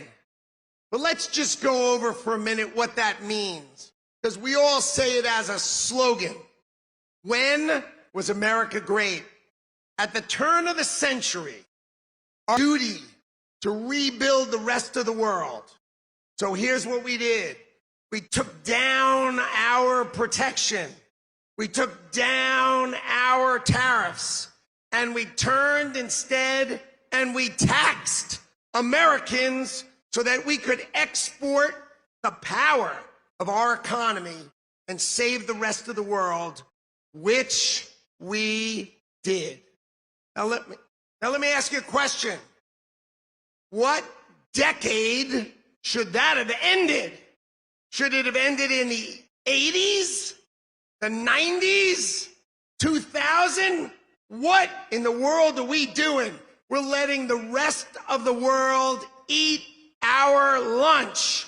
And it is time to make America great again.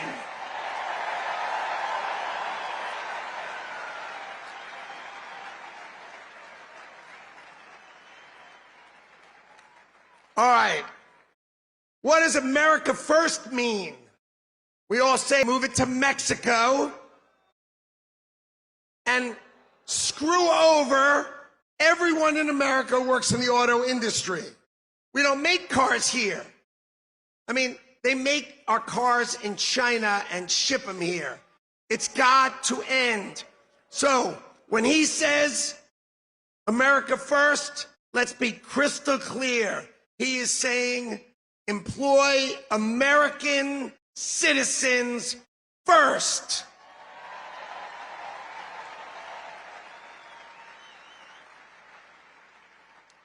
Okay. The Harris-Biden administration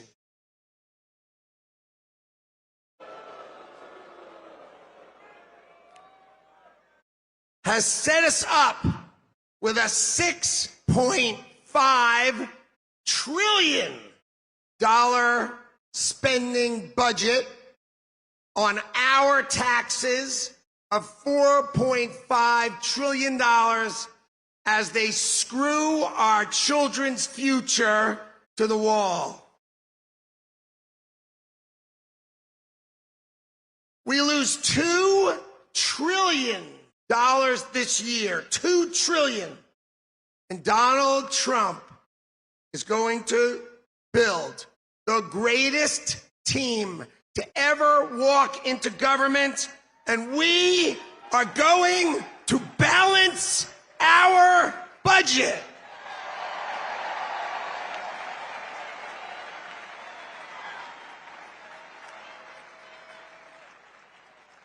And when we balance our budget, the world is going to feel what it feels like to unleash the full power of the United States economy and its amazing workforce.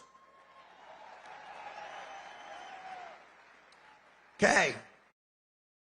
So, ladies and gentlemen, I have the honor to introduce the co-founder with me of the Department of Government Efficiency, Doge, Madison Square Garden. Ladies and gentlemen, give it up for the greatest capitalist in the history of the United States of America, Elon Musk.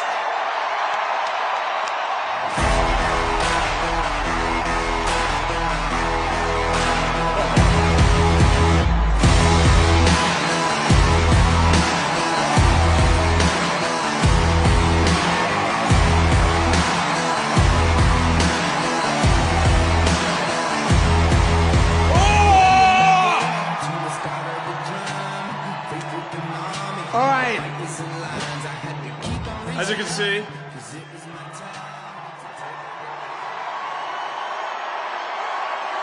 I'm not just MAGA, I'm dark, gothic MAGA.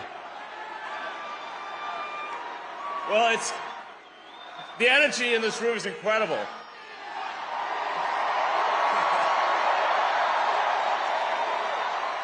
What a great group of people.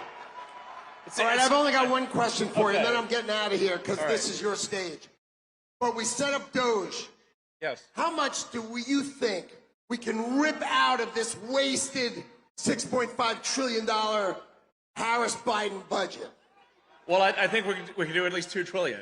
Yeah! Yes. $2 trillion. I mean, at the end of the day, you're being taxed. You're being taxed. All government spending is taxation. So whether it's direct taxation or government spending, it either becomes inflation or it's direct taxation. Your money is being wasted, and the Department of Government Efficiency is going to fix that.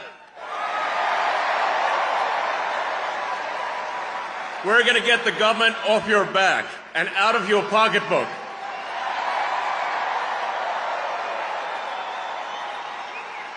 And America's just not just going to be great. America is going to reach heights that it has never seen before. The future is going to be amazing.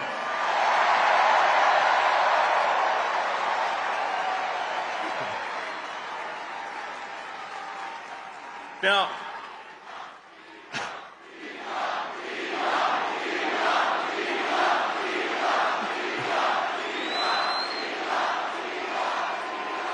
you guys are awesome. Honestly, this is like...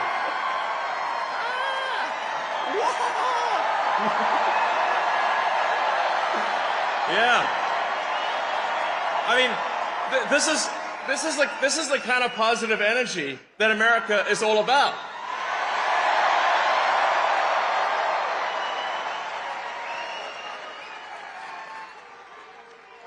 Yeah. USA, USA, USA, USA, USA. Ha! Yes.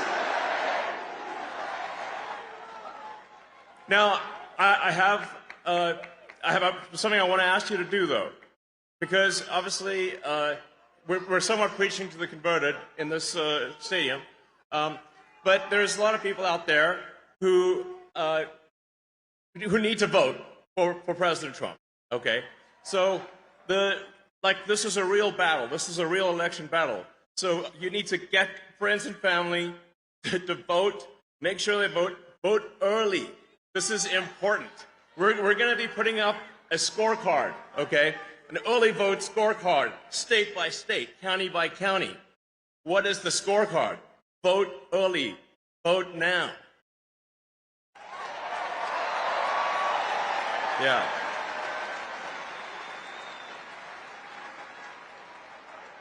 Make the margin of victory so big that you know what can happen.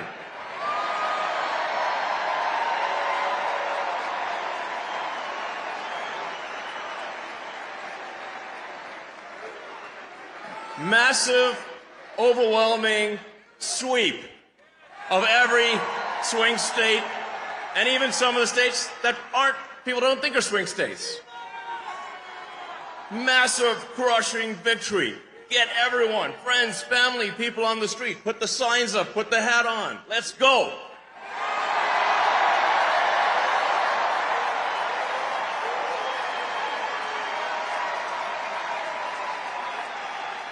And with that, it is my honor to introduce the First Lady, Melania Trump.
Good evening, New York City.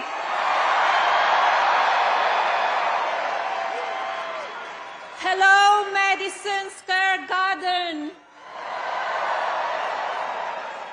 Our hometown, where architectural symbols of strength, courage, and unity create a canvas for the world's undisputed capital of industry. Where titans of finance, fashion, and entertainment convene among an iconic range of superior design, structures, and artistic accomplishment.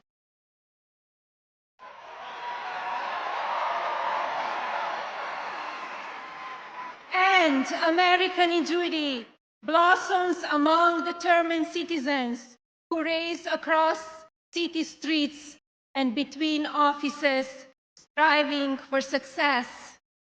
It is you who are the heartbeat of this great metropolis.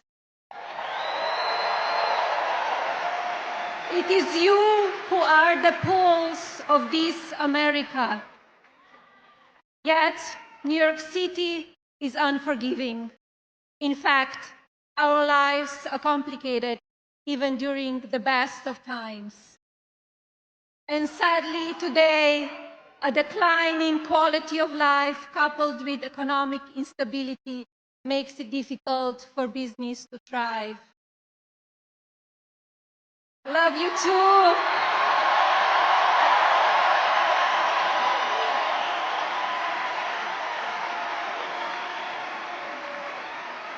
Crime is on the rise, while public safety diminishes, creating an environment where families with young children choose to relocate. And this story repeats itself from coast to coast across our nation. This is America.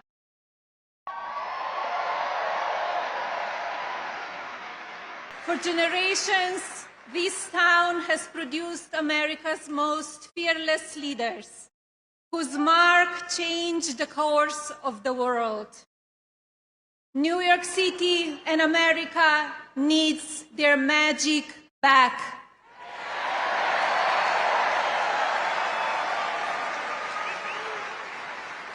A country of tomorrow that will shape our future and reset expectations for the generations.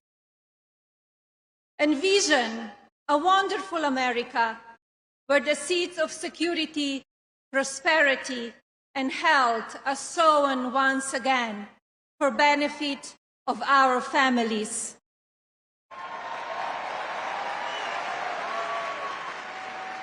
Let us charge together with a shared vision that builds on American greatness.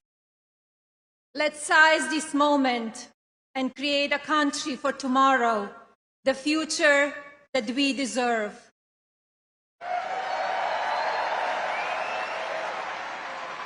And now,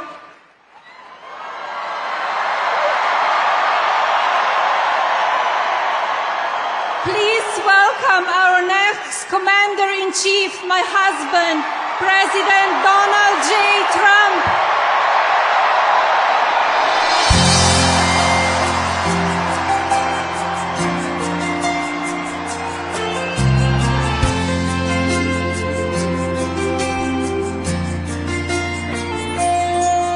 If tomorrow all the things were gone, I'd work for all my life. And I had to start again with just my children and my wife. Thank my lucky stars to be living here today. 'Cause the flag still stands for freedom, and they can't take that away.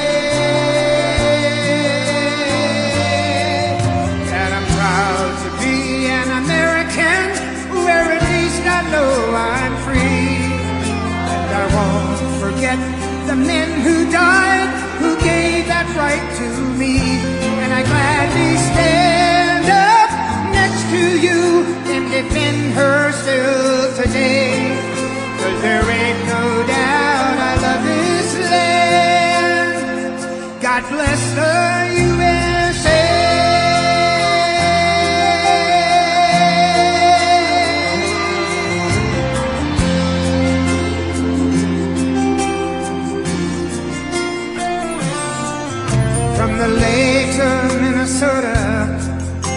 the hills of Tennessee, across the plains of Texas, from sea to shining seas, from Detroit down to Houston and New York to LA.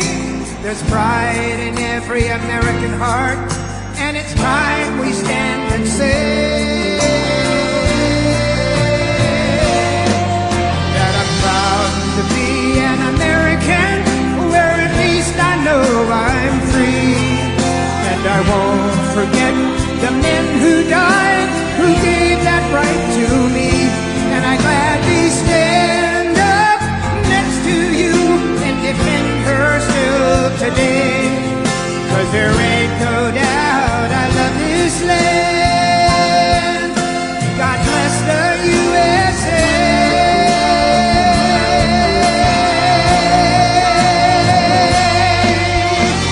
And I'm proud to be an American, where at least I know I'm free.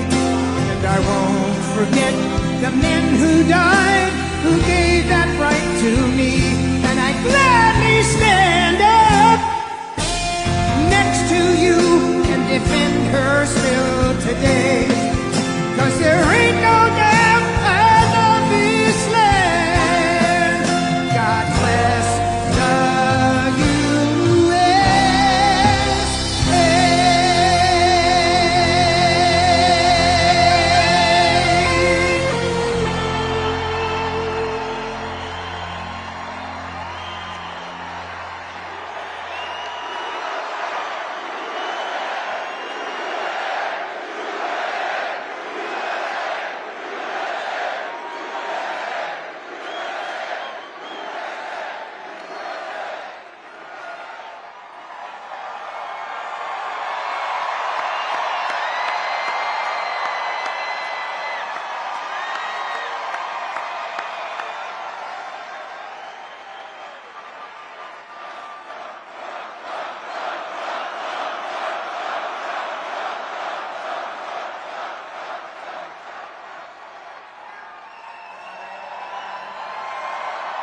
Thank you, everybody. Thank you. Thank you.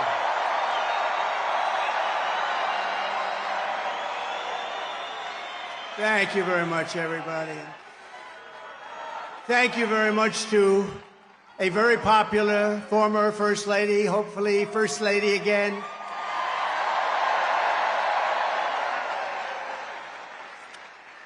And I just want to say a very big hello to a special place, New York, and to an incredible arena, Madison Square Garden. Incredible.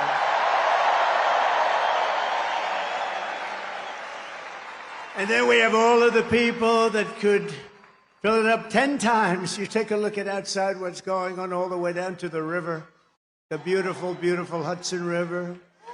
They're outside watching this now at levels that nobody's ever seen before. They've never had it.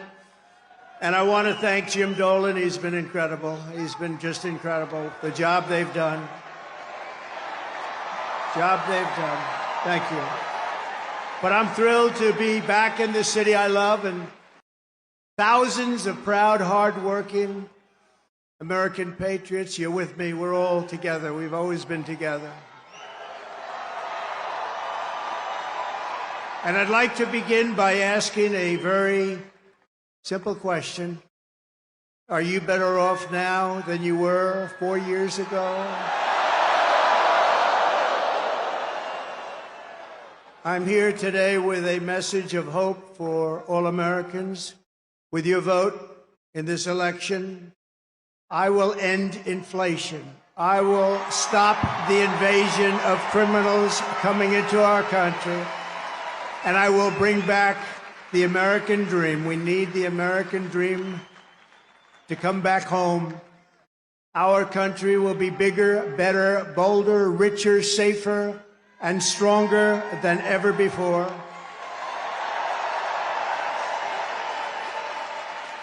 This election is a choice between whether we will have 4 more years of gross incompetence and failure, or whether we will begin the 4 greatest years in the history of our country.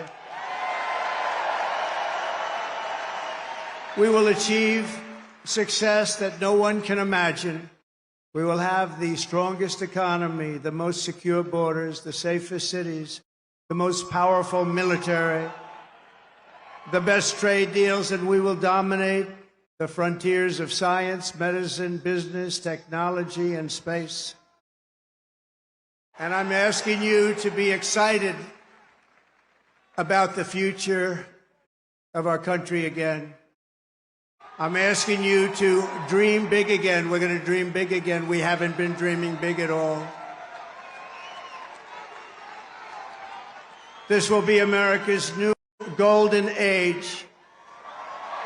It's going to happen quickly, too, very quickly. Every problem facing us can be solved, but now the fate of our nation is in your hands. Next Tuesday, you have to stand up and you have to tell Kamala Harris that you've done a terrible job, that crooked Joe Biden has done a terrible job. You've destroyed our country. We're not going to take it anymore. Kamala, you're fired. Get out. Get out. You're fired.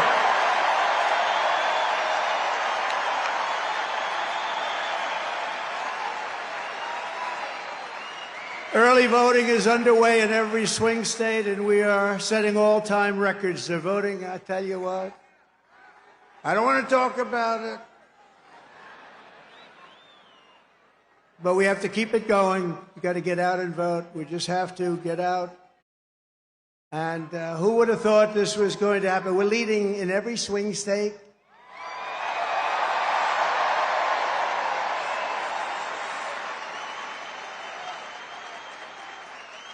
But it doesn't mean a thing. It only means how are we doing at the end. So look, we have 9 days from now.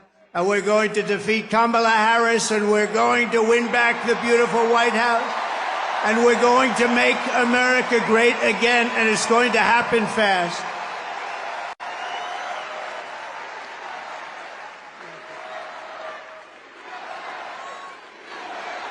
Thank you.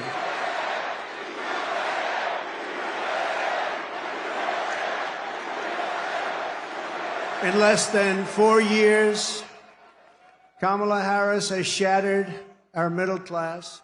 She cast the deciding votes that launched the worst inflation in the history of our country.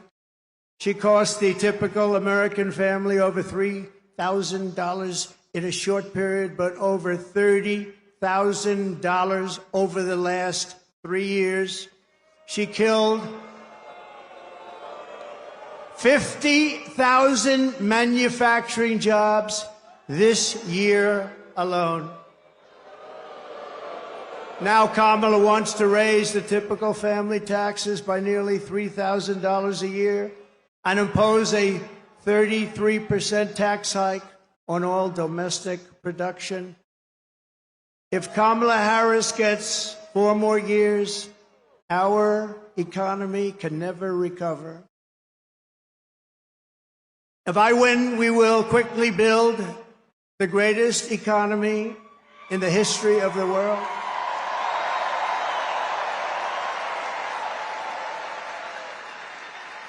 Which is what we had in our last term.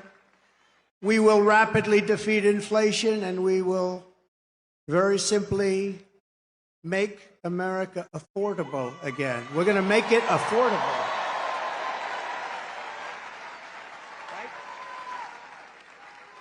I will massively cut taxes for workers and small businesses, and we will have no tax on tips, no tax on overtime, and no tax on Social Security benefits for our seniors.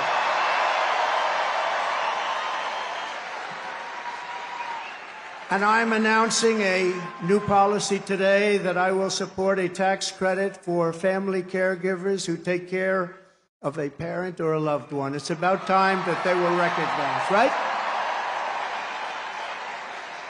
They add so much to our country and are never spoken of, ever, ever, ever, but they're going to be spoken of now. Thank you all very much. I'll also make interest on car loans fully tax deductible, but only for cars made in America.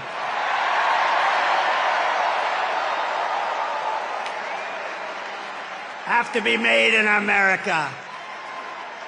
And we will achieve energy independence, and we will do something. We want it so badly. We're going to do something. You know what we're going to do? Front row Joes. You know, I got front row Joes here. I got the ladies from North Carolina, number 249. This is the 200, and you look so beautiful. We have a lot of people. They followed us, but we're going to do something. The ladies can tell you what we're going to do. We're going to drill a baby drill. And I will terminate the Green New Scam, and we'll cut your energy prices in half, 50%, within 1 year from January 20th. Is the fake news hearing that? Whoa! Look how much. Wow, that's a lot of fake news. That is a lot of fake news. Look at that. Wow. That's got to be a record, Mr. Speaker. I think that's a record. That is a lot of fakers back there. To bring back millions of jobs, we will give our companies the lowest taxes, the lowest energy costs, the lowest regulatory burdens, and free access to the best and biggest market on the planet. Remember this, if we keep going like this, we won't have the biggest and the best. We won't have a market, we won't have a country. But only for those who make their product here in the USA and hire American workers for the job. And if these companies don't make their products here, then they will pay a very stiff tariff when they send their products into the United States for the privilege of competing with our workers and our now protected companies. We're going to protect our companies. They're not leaving anymore. They're not leaving anymore. We're also going to pass the Trump Reciprocal Trade Act, meaning if China or any other country charges us 100 or 200% tax or tariff, we will then charge them a 100 or 200% tax or tariff. It's called an eye for an eye. And I will never apologize for defending America. I will protect our workers. I will protect our jobs. I will protect our borders. I will protect our great families, and I will protect the birthright of our children to live in the richest and most powerful nation on the face of the earth.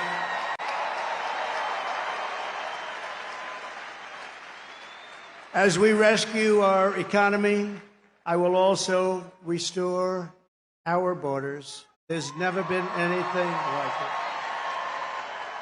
It's bigger than inflation. It's bigger than the economy. What they're doing to our country, they're allowing criminals from all over the world to enter our country. Over the past 4 years, Kamala Harris has orchestrated the most egregious betrayal that any leader in American history has ever inflicted upon our people. She has violated her oath, eradicated our sovereign border, and unleashed an army of migrant gangs who are waging a campaign of violence and terror against our citizens. There has never been anything like it anywhere in the world for any country. Kamala has imported criminal migrants from prisons and jails, insane asylums and mental institutions from all around the world, from Venezuela to the Congo. A lot of people are coming from the Congo prisons. They're coming from all over the world. Over the last month, 181 countries violated our laws. And she has resettled them into your communities to prey upon innocent American citizens. But the day I take the oath of office, the migrant invasion of our country ends and the restoration of our country begins.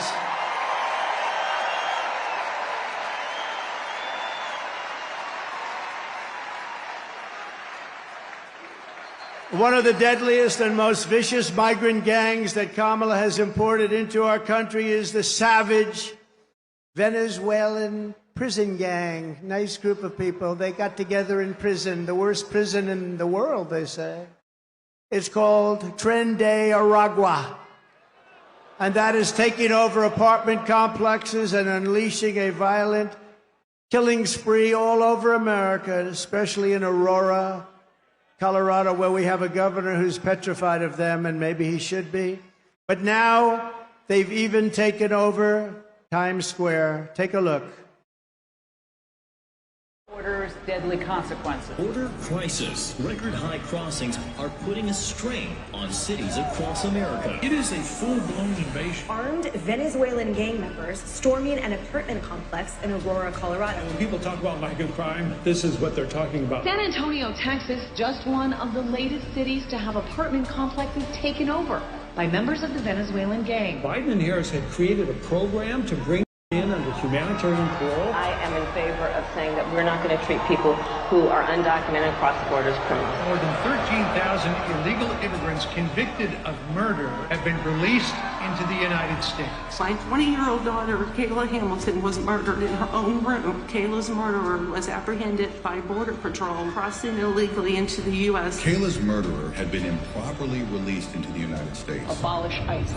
Yeah, we need to probably think about starting from scratch. More than a dozen people suspected of being Tren de Aragua gang members right here in San Antonio. The gang members had been terrorizing the apartment complex. New details in the murder of Laken Riley. The illegal immigrant suspect, who cops say committed the heinous murder, is a Venezuelan national. And was paroled and released into the country by the Biden administration. If they'd all been properly vetted, that probably wouldn't have happened. 2 men investigators say are in the country illegally from Venezuela are charged with capital murder and the death of Jocelyn Nungaray. Martinez and Angel wrapped his arms around Jocelyn's neck, took off her pants, and climbed on top of her. Later strangled Jocelyn to death and then tied up her hands and feet. Court documents suggest a group of men arrested for beating and robbing a Dallas woman last month are members of a Venezuelan street gang. The men threatened to cut off her fingers if she did not cooperate. Manuel Hernandez was booked by Colleyville police just 2 days earlier and released the day before the robbery. A Peruvian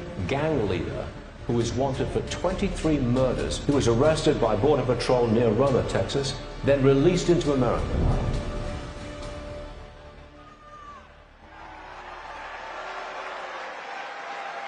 That's who we're allowing into our country.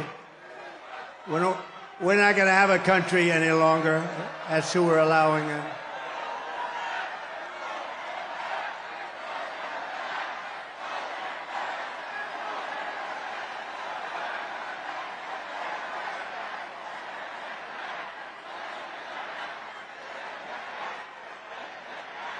The United States is now an occupied country, but it will soon be an occupied country no longer. Not going to be happening. Not going to be happening. November 5th, 2024, 9 days from now, will be Liberation Day in America. It's going to be Liberation Day. On day one, I will launch the largest deportation program in American history to get the criminals out. I will rescue every city and town that has been invaded and conquered, and we will put these vicious and bloodthirsty criminals in jail. We're going to kick them the hell out of our country as fast as possible. And to expedite removals of Tren de Aragua and other savage gangs like MS-13, which is equally vicious, I will invoke the Alien Enemies Act of 1798. Think of that. That's how far back. That's when they had law and order. They had some tough ones. Think of it, the Alien Enemies Act of 1798. You hear that, Mr. Speaker? Get ready. to target and dismantle every migrant criminal network operating on American soil. And there are lots of them. We don't have the same country anymore, you know that. And you know, when you look at the polls and they say about the economy and they have all these different things, the worst nightmare that we're facing is what they've done to us on our borders.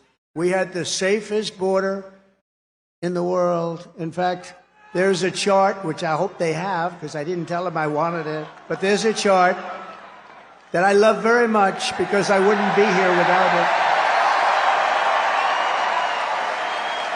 That's it. I love it. I'm in love with it. I love that chart.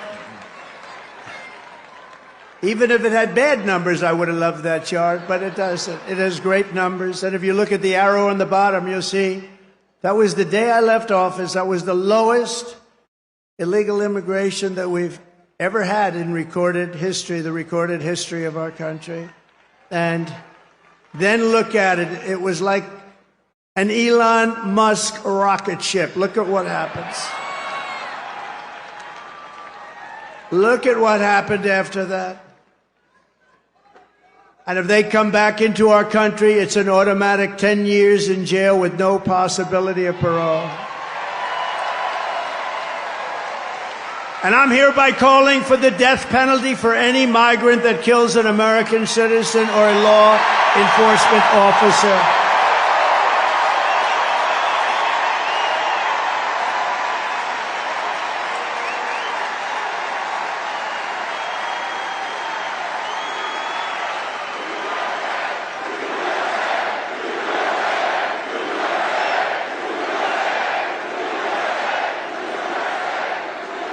Under Kamala, America is a sanctuary for criminals and for illegal aliens that are in our country illegally. I will immediately ban all sanctuary cities in the United States.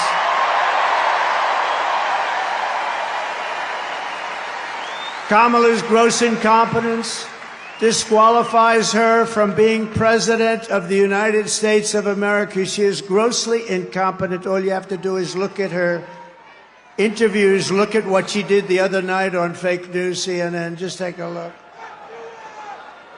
She couldn't answer a question. She's unfit for office. Everyone knows it. No one respects her. No one trusts her. No one takes her seriously. Everyone knows she is a very low IQ individual. From humiliating our country in Afghanistan to the war in Ukraine, to the nightmare on our border, to her inflation catastrophe, all done in conjunction with Sleepy Joe. But he was largely sleeping, wasn't he? After 4 o'clock, it's time to go to bed. To his and her egregious hurricane response, the worst response in North Carolina and other states since Katrina, but I think it was even worse than Katrina. They haven't even responded in North Carolina. They haven't even responded. There's nobody. They don't see any FEMA. You know why? They spent their money on bringing in illegal migrants, so they didn't have money for Georgia and North Carolina and Alabama and Tennessee and Florida and South Carolina. They didn't have any money for them.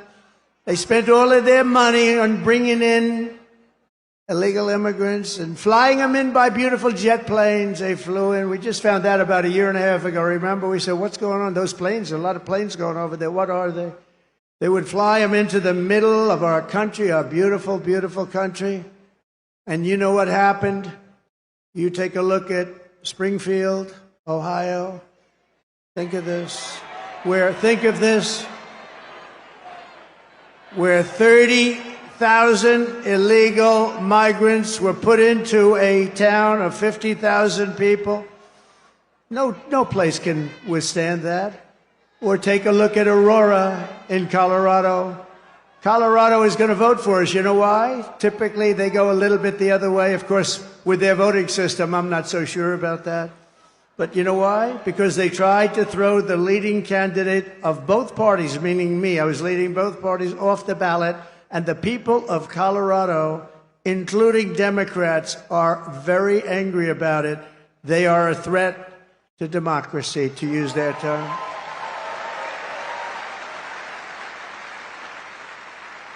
Isn't it nice to have somebody that's your president that doesn't need a teleprompter? We haven't been on teleprompter for a long time. I haven't been on this teleprompter.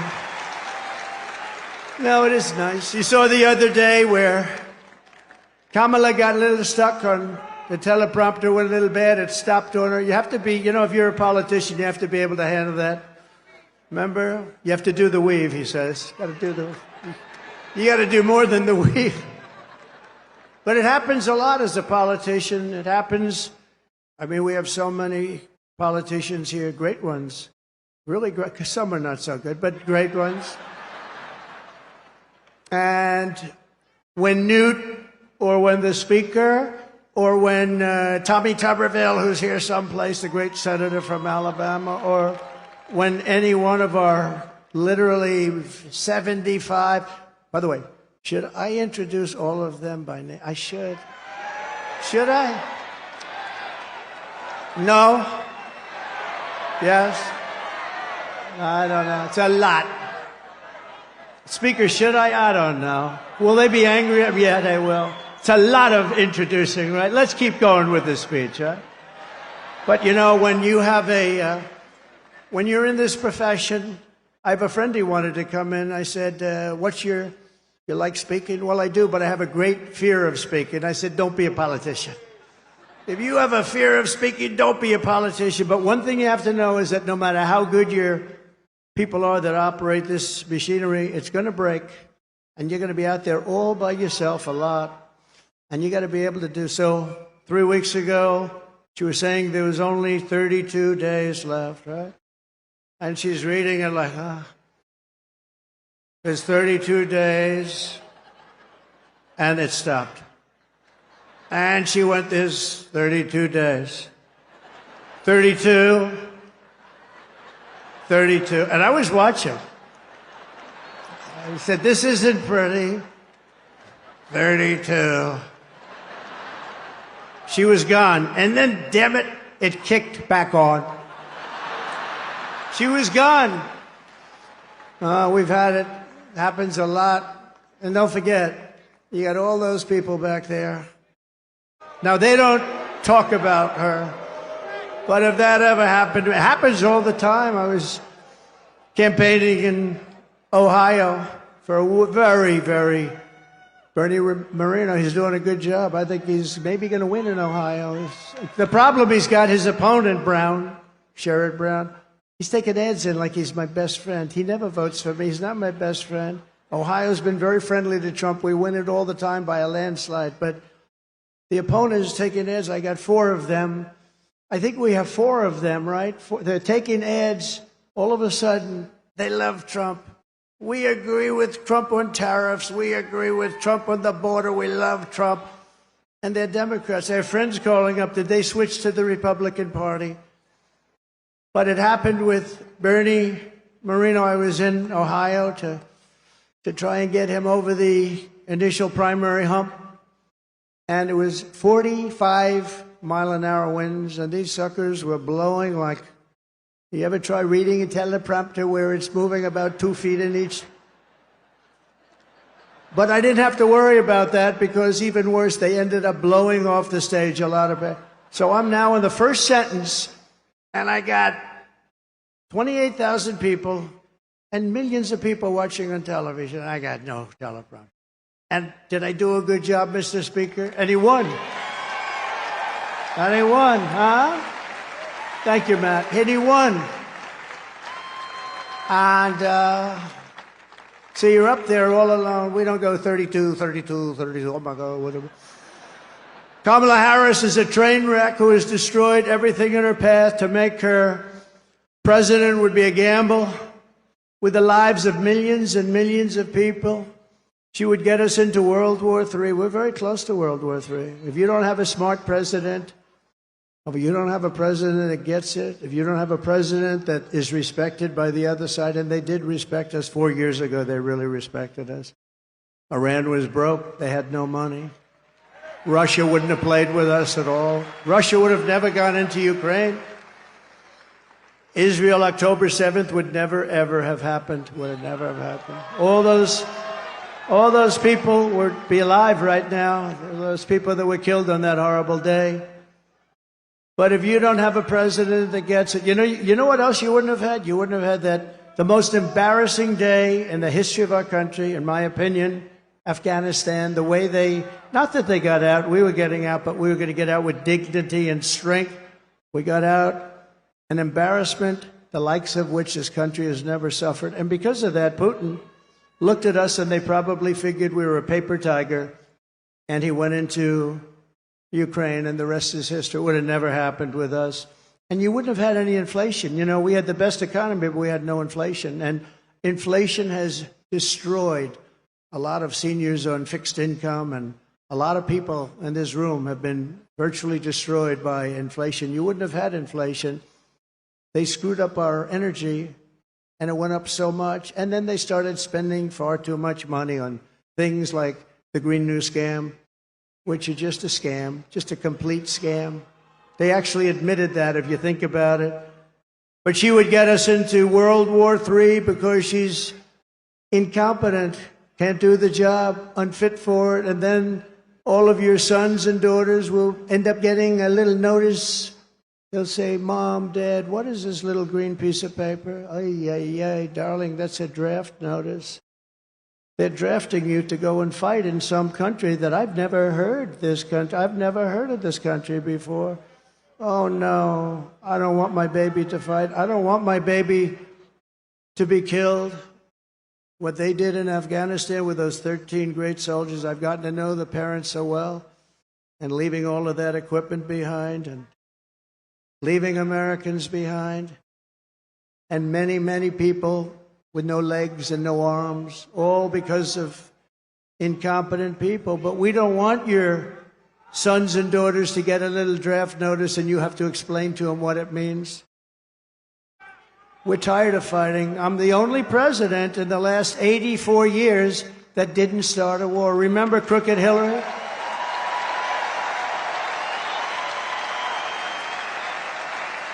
Remember Crooked Hillary Clinton?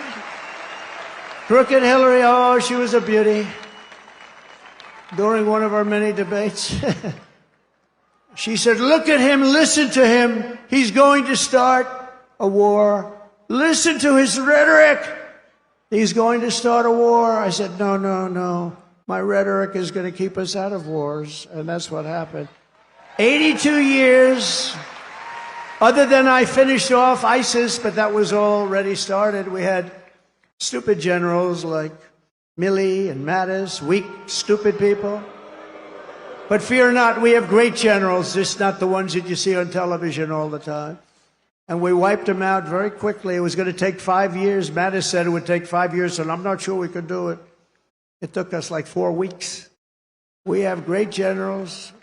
We have the greatest military in the world. Just a lot of people don't know that. And everybody knows it, but, I saw the other day a report that they issued that if we end up in a war with China, we cannot win. We're not strong enough. So I said to myself, assuming that's true, how stupid are you to put out a report like that? How stupid. Why would you put out a report? Then they'll say, oh, Trump is not truthful. No, I'm smart. You don't put out reports like that. And it's not true. We would kick their ass. It's not true.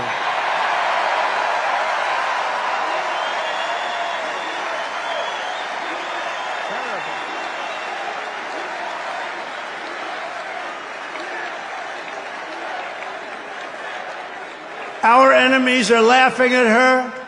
They want her to win so badly. Oh, they don't want Trump. They don't want Trump. I've made this position a very dangerous one because of that. That's why. They're very dangerous. If you drive a race car, you have 1/10 of 1% chance of dying. If you ride the bulls, I think the bulls are pretty nasty, right? You have about the same 1/10 of 1% of dying. If you become president of the United States, you got a hell of a shot at dying. I never knew that when I ran. I never thought about it, but But here we are. Here we are. And I'm okay with it. And I would rather be here than any place in the world.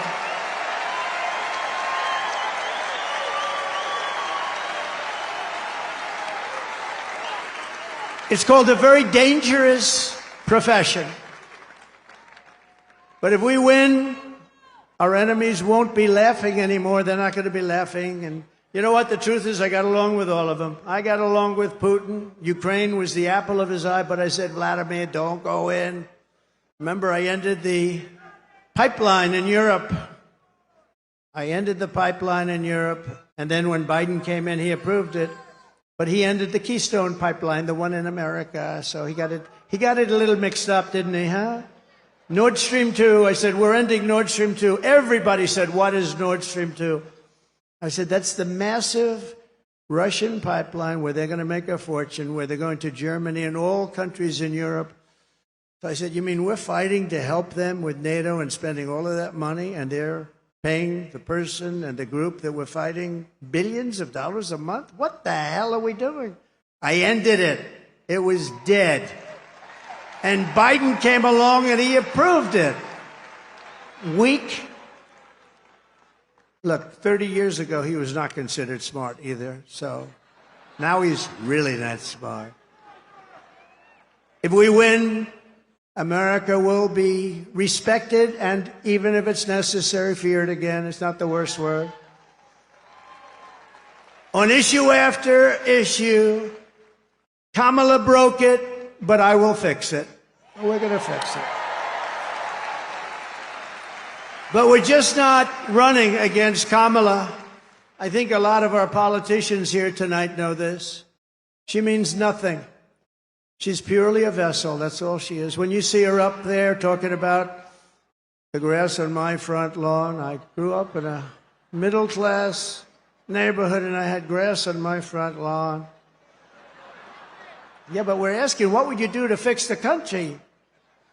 And why didn't you do it? You had almost 4 years. Why didn't you do this stuff? Now she's, she's becoming more MAGA than those politicians I just told you about from the different states. She can't put two sentences together. She's just like, she's really just like, in many ways, crooked Joe Biden. And she never said to us, she never told us that Joe was not functioning properly. She should have. Because, we're talking about the life of the most important country in the world. We need very smart people.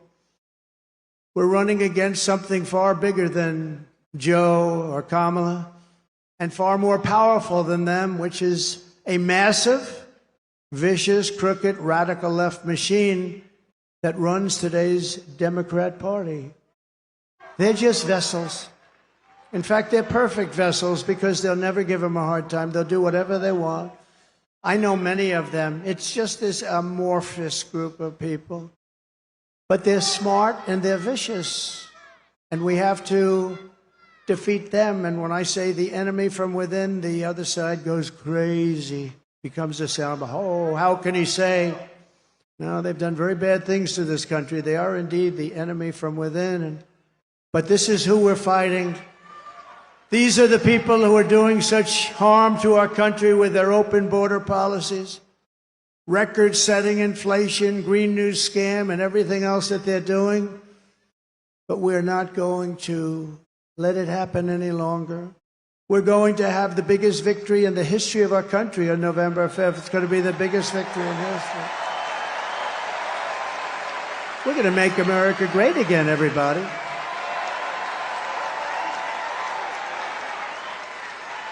On top of it all, Kamala says she would not do one thing differently from Joe Biden, which is totally disqualifying. And you have to remember this. All of the mistakes he made, and you know what maybe is the worst, but they're all so bad. Think of this. 325,000 children are missing, dead, sex slaves or slaves. They came through the open border and they're gone.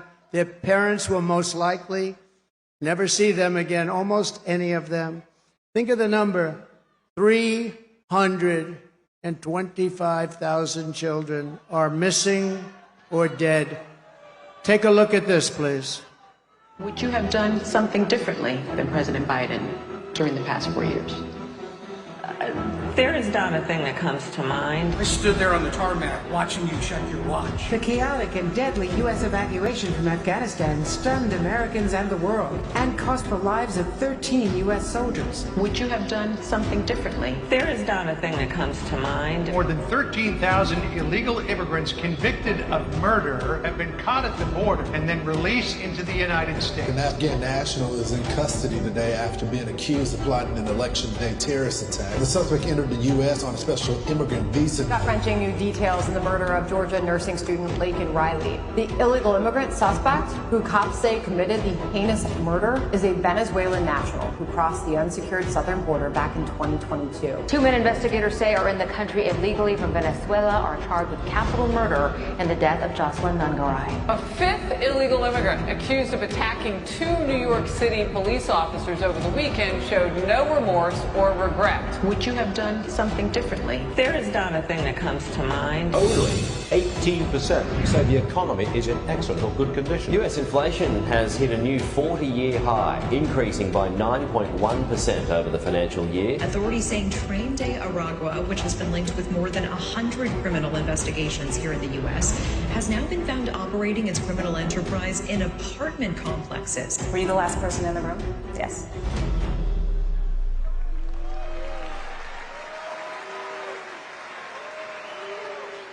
So if you want to end this disaster, you got to get out and vote. Just go out and vote. You got to get out. We have to put it away. We're close. We're so close. You know, usually the Republicans are losing in the first week in the early voting. And we did something that has not been done. I don't think, Speaker, it's been done yet, but it's been done for us. We're leading every one of the swing states, all 7 of them. So we usually get them from behind. Because Republicans like to vote on a thing called Election Day. You know, in the old days, we had election days. Today, we have election periods. They go on forever. And last time, they went beyond and start early, start late, do whatever the hell you want. You know, we got more votes in 2020 than any sitting president in history by millions. Okay. And we did great, obviously, in 2016. We won, but we did much better in 2020. But everything, nothing compares to what's happening. I mean, you have tens of thousands of people standing outside watching us on a television, and we love you out there. We love you. They're watching.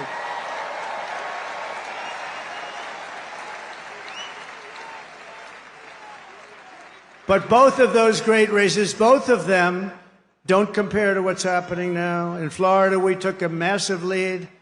And all of these places, I mean, there's something happening that's really good. There's something happening that's really good. But let's close it out.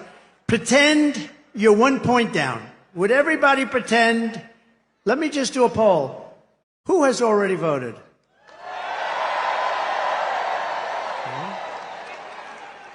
Who is going to vote? Good.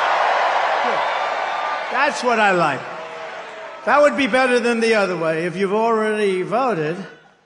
So I'd say 16, 17, maybe 20%, and we're leading. And most of you haven't voted, but you promise you're going to vote? Everybody promise? Promise, promise, promise?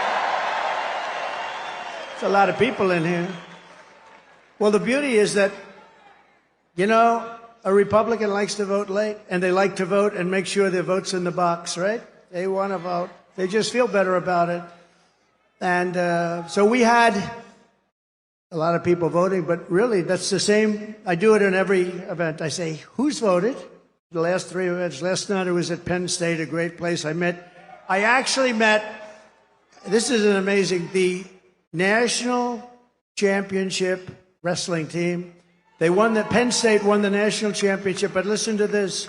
11 out of the last 13 years, even Jim Jordan would be impressed by that. You know, Jim Jordan is a great guy. He's a great wrestler, all-American wrestler, Jim. You can see it by the way he acts. Not afraid of anything, right? And I looked at those guys, and they're rough as hell. I said, you may be the only people that can take Tren de Aragua in a fight. And it won't even be that easy for them. They're tough people. But it was great to meet that team, and those great champions, amazing, really great champions. And we were packed at Penn State. We were packed. No matter where we go, we're packed. No matter where we go, because there's something happening. And the something happening is they want to take back their country. People want to take back their country. You love the country. I love the country. We want to take it back. I could be right now on the most beautiful beach in the world. I could be at Turnberry in Scotland. I own it. I could be anywhere. I got that greatest. I don't have to be here, but I would much rather be at Madison Square Garden with you. Much.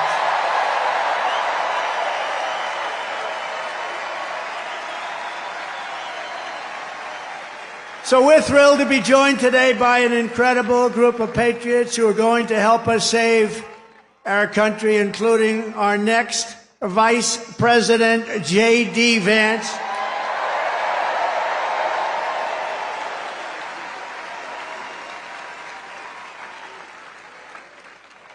And a man who was so incredible. Last week I watched that rocket ship come down. I've never seen it. I told this story last night. I was on the phone with a very, very important person. And I'm talking to him, and I'm watching the television while I'm talking to this guy. He's boring as hell. And I said, wait a minute, wait a minute. I'm looking at the screen, and I see this rocket pouring the fire, the flames. It's all over the place. It was white a week ago, and now it's pitch black from the burning, coming down at 10,000 miles an hour. It's coming down at a low. There he is. There is my Eli. He's that great. You know what he was doing for the last week? Campaigning in Pennsylvania. He's a sweetheart, too. So I'm talking to this guy, very important guy, big guy, and I have the television screen on, and there's rockets coming down. I said, you know, it was pure, beautiful white when it left, but it's burned from the fire and the flame, and it is. And now I see it coming down like this. And it's like 20 stories tall or something. It's massive. And it's coming down. And I say to the guy, hey, do me a favor. Will you hold on a minute? Just hold on. I'll talk to you. This is like one of the most important people. I'm watching. So just hold on. I put the phone down. By the way, I never picked it up again.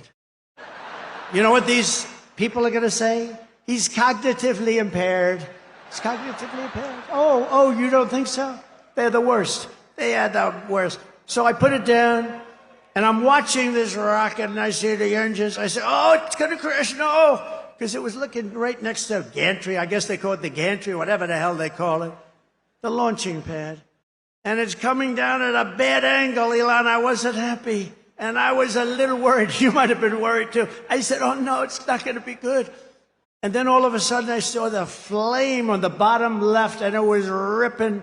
The flame was pouring out of that sucker, and it straightened it out like this. And it came down and it landed, and then its two of these big, beautiful arms grabbed it and they held it tight.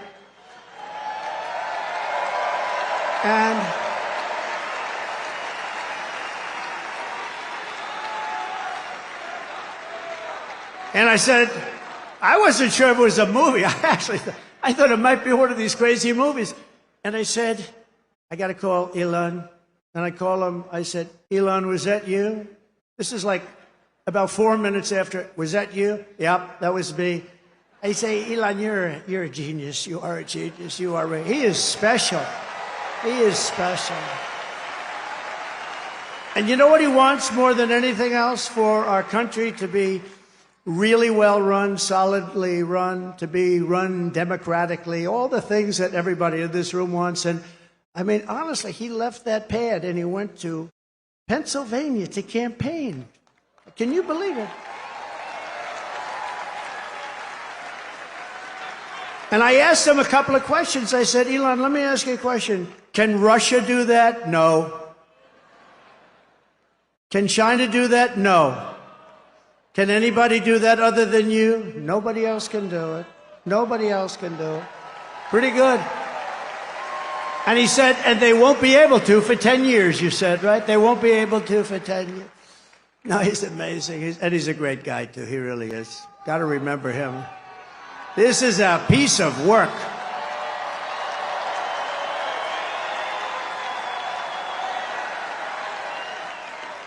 You know, we had a black hat, right? You saw him with a black hat at Butler. He was there, and it was beautiful. We had 101,000 people celebrating a great firefighter, a great guy, Corey.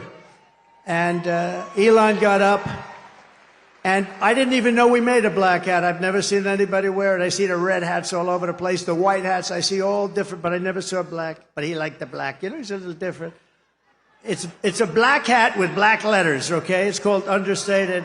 And I said, you like that hat? He said, I love that hat. I call it Dark MAGA. But you know that after that evening, that became our #1 best-selling hat for that week.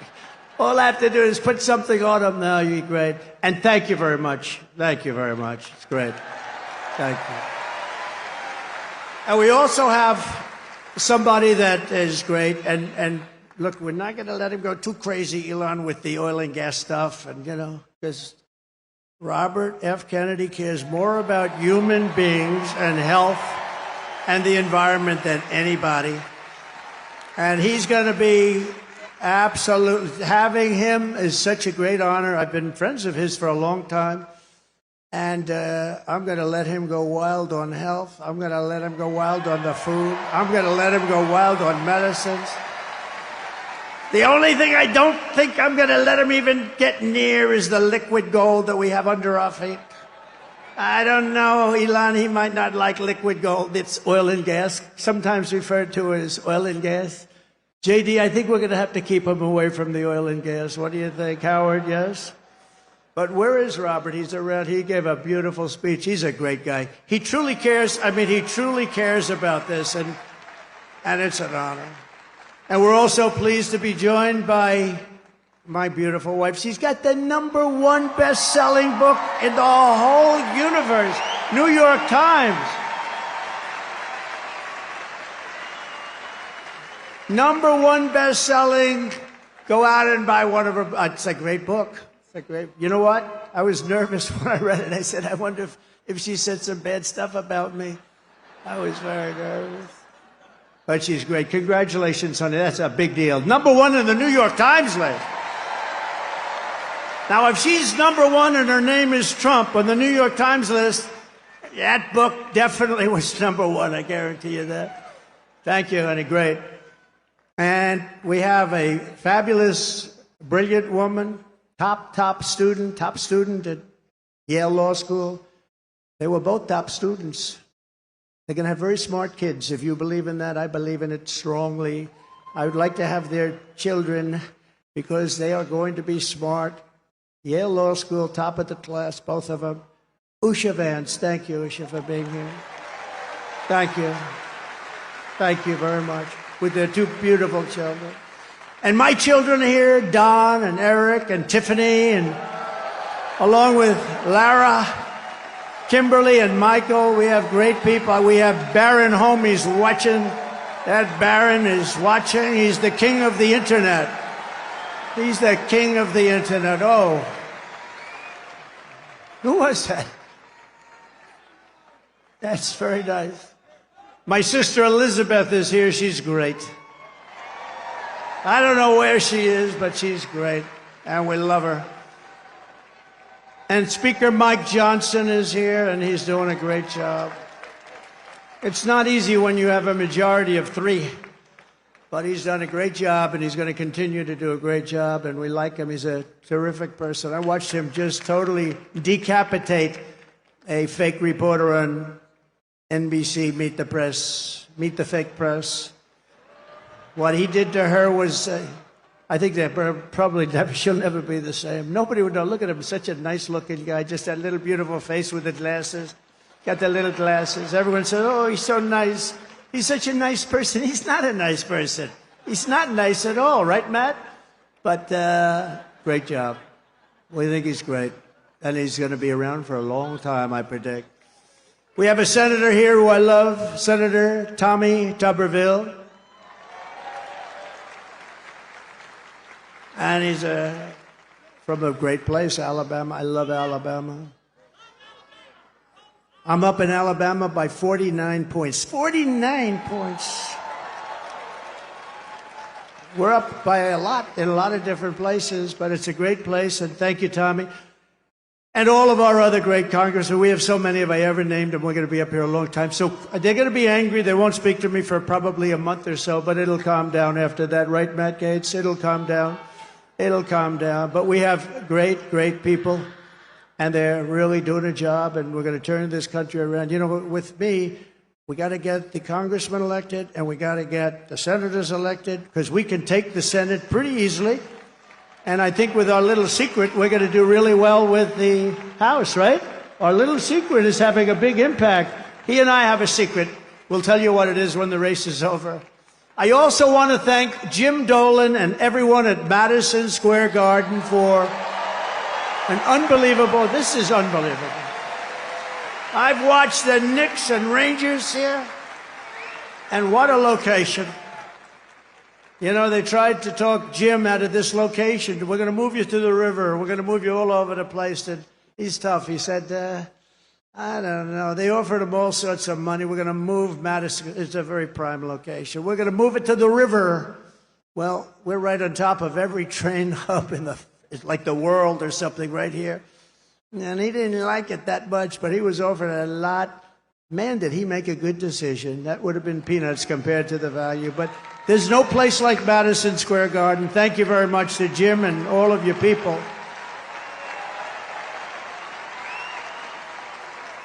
But here are the facts. Kamala Harris is a radical left Marxist, rated even worse than crazy Bernie Sanders or Pocahontas. She destroyed our economy. She was an original creator of Defund the Police. Can you believe it? She was one of the originals for Defund the Police. And anybody who wants to defund our great police for even 1 week is not worthy of being president of the United States, because that's where her thinking is. Kamala vowed to abolish ICE. You know, those tough people you've been looking up at the screen? They're the ones that get them out of our country. I know a lot of people right in these rows. They're very tough. They don't want any part of it. They got to go in there, fist a-blazing to move them. You know, we had a case in Long Island where MS-13, one of the other really bad gangs, killed 2 young girls, 16 years old, walking to school. They didn't shoot them. They knifed them and they cut them into little pieces because it was so painful. Perfect. Young, beautiful girls were cut up into little pieces by knives. MS-13, they're animals. And you know who took care of it for us? ICE. ICE, they had no problem. Kamala wants to defund ICE. We're not defunding ICE, right? We're not defunding ICE. We're not even going to think about it. She's never going to get the chance. There's no way she becomes president. There's no way. Radical left lunatic who destroyed San Francisco. She destroyed, along with Gavin Newsom, the governor, who's the worst, one of the worst governors in the country. They destroyed California. And she's not going to get a chance to destroy our country any further. We're going to get it back fast. She wants to ban fracking. And as California Attorney General, she redefined child sex trafficking, assault with a deadly weapon, and rape of an unconscious person as a totally nonviolent crime. She pledged to confiscate your guns. Is there anybody in the room that would like to give up their gun to come? I had a feeling you might say that. And endorsed a total ban on handgun ownership. I don't think that's good. When a criminal crawls into your house at night, it would be nice to be able to at least have a chance, wouldn't it? Wouldn't it be nice? She even called for free sex change operations on illegal aliens in detention at taxpayer expense. Think of it. At taxpayer. She said, they're caught, they're illegally detained, but if they want a sex change operation, she's all in favor. Now, she gave this stuff up about a year ago, a little more, because it didn't work. It wasn't working too well with the electorate. But she'll be back to it because that's where it is. She's a radical left person from San Francisco. She destroyed the place. But you know, she lied about that, but she also lied about something very important. For years and years, she said she had a job at McDonald's. And the reason I went there last week, do you know that I got a call from Sundar, very smart guy, at Google. He said, this is the most amazing thing. We've had just about more hits on this crazy McDonald's story. And I went there just to prove a little point. See, you never know how something's going to work out, Mr. VP, do you? But he called and he said, we've had more hits on McDonald's than, I think he said, anything we've ever had, but let's say it's close. And did anybody watch Joe Rogan recently? Right?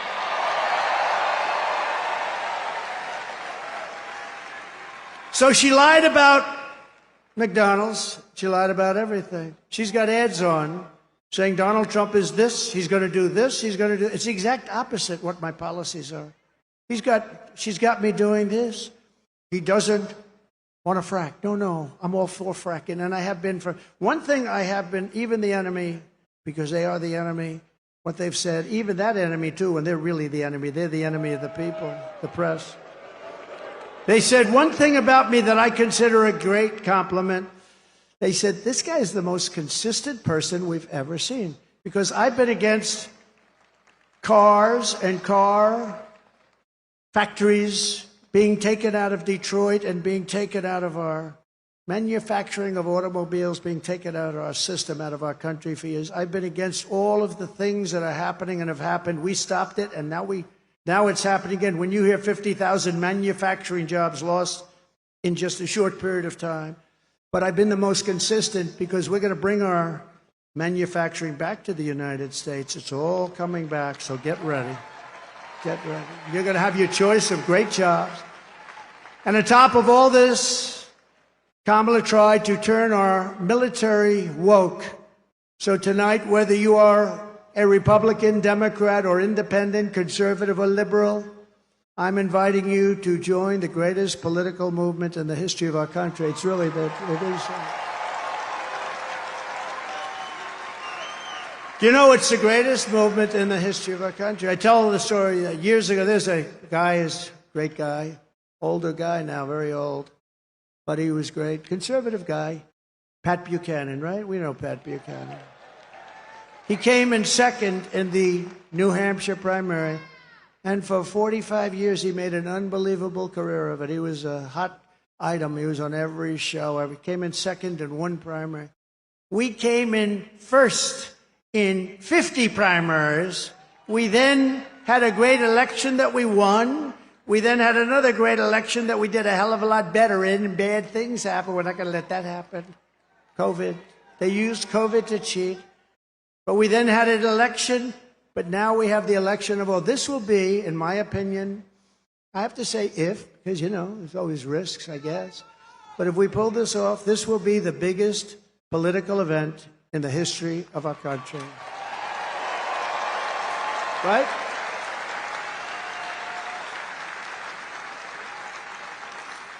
And we're building the biggest, broadest, most diverse coalition in American history, including union workers and Border Patrol agents. By the way, the Border Patrol gave me last week their complete and total endorsement. They said he's the greatest president in the history of the country, but we don't have to go that far.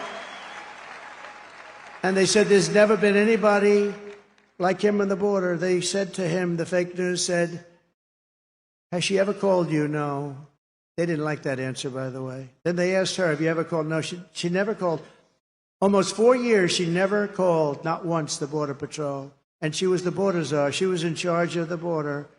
Think of it. 4 years, she never called. Now she's trying to say, well, you know, I was really not the border. Whether she was the border czar or not, she was put in charge of the border by Sleepy Joe, and then he went to bed. He put her in charge, she went to bed. She did the worst job on the border than anybody has done in the history of the world. There's never been a border like this in the world. And a third world country would fight people with sticks and stones to stop them from pouring into that country. And we let them just come right in. What a shame. What a shame. Police and firefighters also. We have every endorsement from virtually every sheriff's department, police department. I don't think they have one cop. They're looking for just one cop. Is there one? Well, it's not going to be in New York's finest. By the way, how good are the police outside? New York's finest. And you know, I want to thank Mayor Adams, because Mayor Adams has been treated pretty badly. You know, when he said that this whole thing with the migrants coming into New York, this is just not sustainable. You know, we can't do it. We're trying to run a city. We got 100,000 migrants coming. We can't do it. It just can't do it. It's not feasible. It's not good. He said it very nicely. I said, well, he's going to be indicted by these lunatics for saying that. A year later, he got indicted. I think they upgraded his seat in an airplane. I hear that's a very serious charge. They've upgraded my seat a lot, too. I used to fly commercial. I don't fly it so much anymore. But they'd see me back there and, sir, would you like an upgrade? I don't know. Maybe it's something else. But I have to tell you, he's been really great. And he said that they shouldn't be calling Trump a dictator, because it's not true. That's nice. That was nice. Very nice. So we want to thank Mayor Adams. He's going through a hard time with these people. These are lunatics, by the way. They've weaponized the Justice Department against their political opponent. I am under investigation more than the great, late Alphonse Capone. My father's looking down on me right now. He was a tough guy, but he was like legit. And I know my mother's in heaven. I'm not 100% sure my father, but it's close. But he's looking down at me right now. And he's saying, how the hell did this happen to my son? He's not a bad person. I'm a good person. All we want to do is straighten out our country. But all of the veterans are with us, all of the steel workers. I saved our steel plants. And I don't like Japan buying U.S. steel. U.S. steel used to be like Elon Musk, like 70 years ago, the biggest, the best company in the world. You know that, Elon? You wouldn't know. He's too young to know. U.S. steel was the big baby. That was a big, I don't know. There's something nice about U.S. steel being the biggest as opposed to Google. You know, it's like a different kind of a company. But we sort of need steel in this country. Like, we're not going to go to war with me as your president, but if we, on the long shot that we do, we don't want to say we need steel. Can we get it from China, or can we get it from someplace else? You know, it's always a possibility. But I will tell you, you're not going to have a war with me, and you're not going to have a third world war with me. That I can tell you.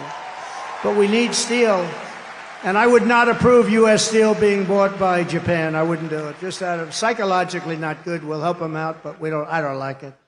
We're seeing historic levels of support among our black population, Hispanic population, and our Asian population. Jews, Muslims, by the way, did anybody see yesterday? Did anybody see what took place? I was with the Muslims yesterday in Michigan, and when the polls first came out, they had 100%, I had 0. And yesterday, I watched this anchor on CNN almost choke. She said, something's happening in Michigan, big population, a couple of 100,000, a lot of votes. Something's happening. The poll just came out. Trump is at 59. Kamala is at 8 with the Muslim population. They never saw anything like that, Eli. And these are people, by the way, they're great. They just want peace. They want to have peace. And it's great. So Jews and Muslims and Catholics and evangelicals and Mormons, and they're all joining our cause in large numbers, larger than anyone has ever seen in this country before, larger than they've ever seen in any country. And the Republican Party has really become the party of inclusion, and that's something very nice about that. And we're a big, powerful party, and they're losing it. They're really losing it. Together we will lift America to glory beyond your wildest dreams. It's going to happen fast, too. So in conclusion, With your vote this November, we are going to fire Kamala, and we are going to save America.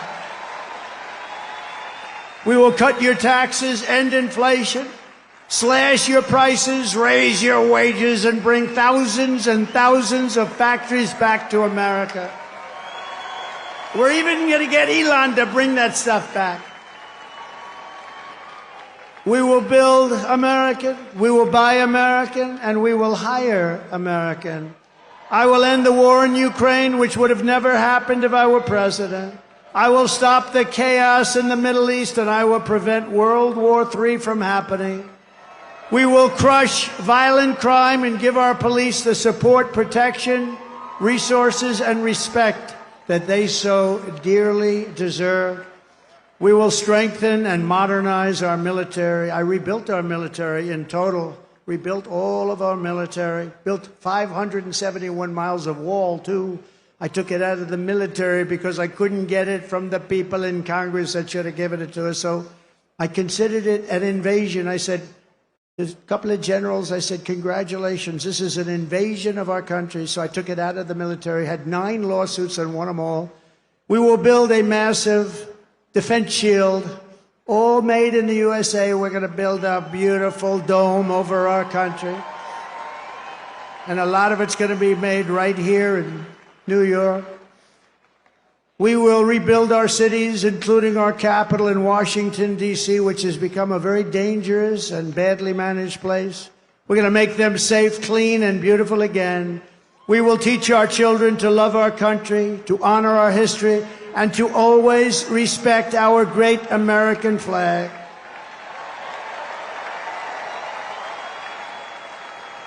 And as long as the Speaker of the House of Representatives is here, I would like to put forward a bill, because I watched 2 months ago as some very bad people, radical left people, by the way, nothing happened to them, in Washington, D.C., burned our American flags. They were burning flags. And I would like to suggest that we put in a bill, if you burn the American flag, 1 year in jail.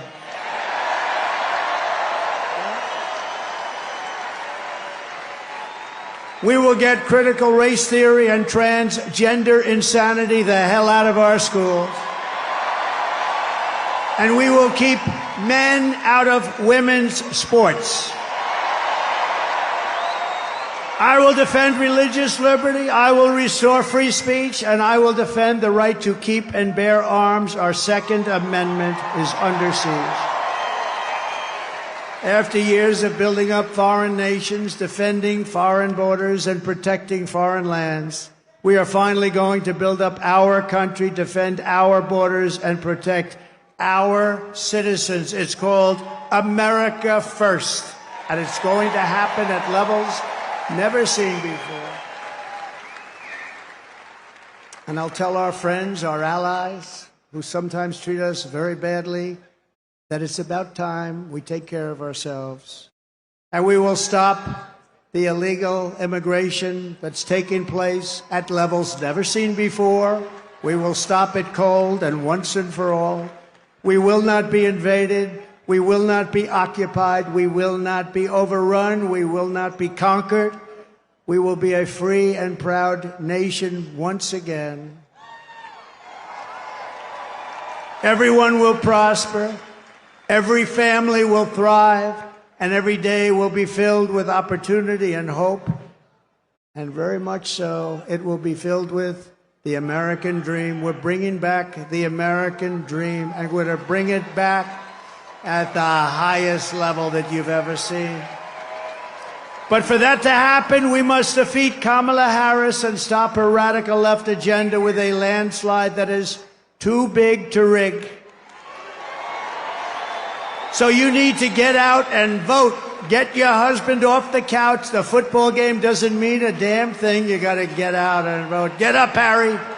Come on, Harry. Get up, Harry. Let's go. You're going to vote for the president, Harry. We're going to save our country. For the past 9 years, we have been fighting against the most sinister and corrupt forces on earth. With your vote in this election, you can show them once and for all that this nation does not belong to them.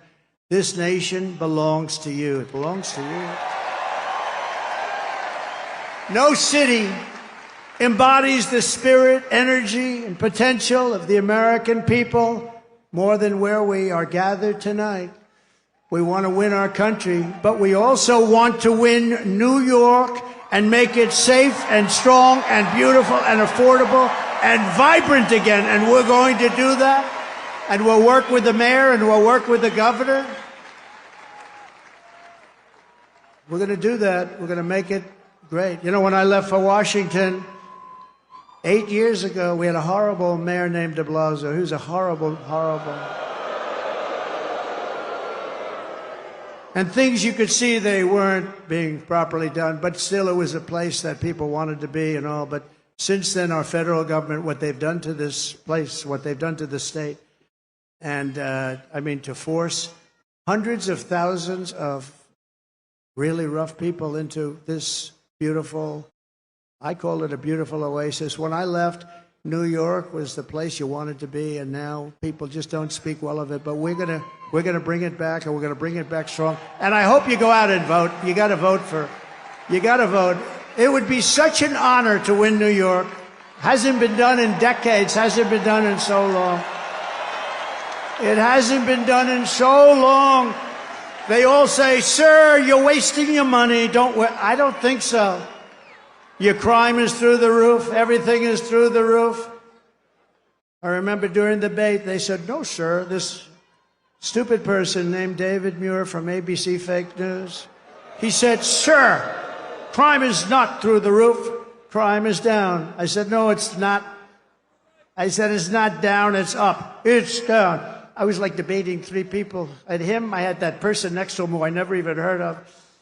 But it turned out the following day, they released the stats, and crime was up 45%.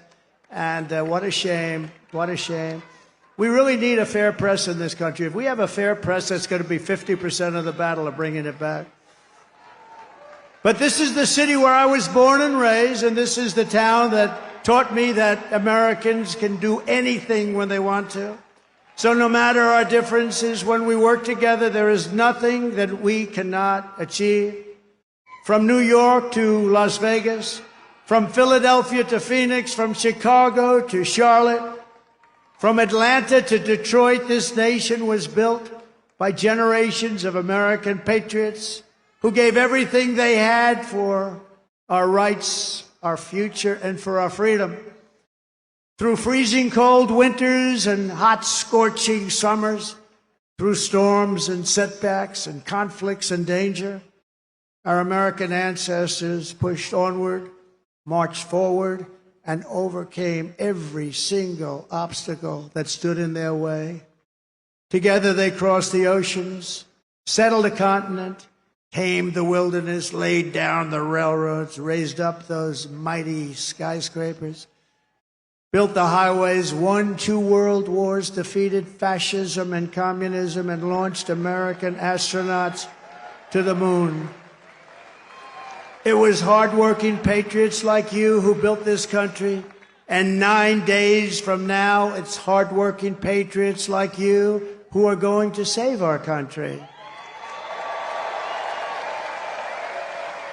After all we have been through together, we stand on the verge of the 4 greatest years in the history of the USA. With your help from now until Election Day, we will restore America's promise, we will put America first, and we will take back the nation that we all love.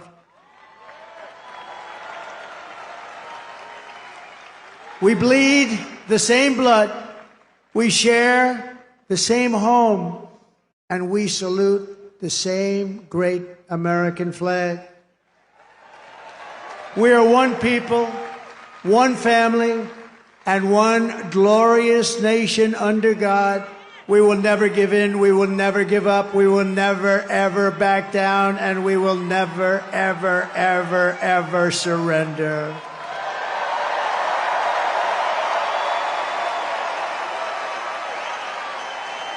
Together we will fight, fight, fight, and we will win, win, win. We're going to win, win, win. November 5th will be the most important day in the history of our country. And together we will make America powerful again. We will make America wealthy again. We will make America healthy again. We will make America strong again. We will make America proud again. We will make America safe again. And we will make America great again. Thank you, New York. God bless you. God bless you all. Thank you. I'm gonna make a brand new start. 27th President of the United States!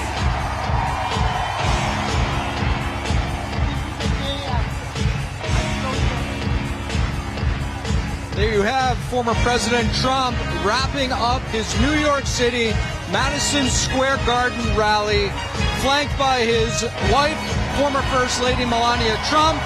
Right before the YMCA song, his classic song at the end of each rally, you heard New York, New York being sung by the singer to kind of reflect the historic nature, really, of this event.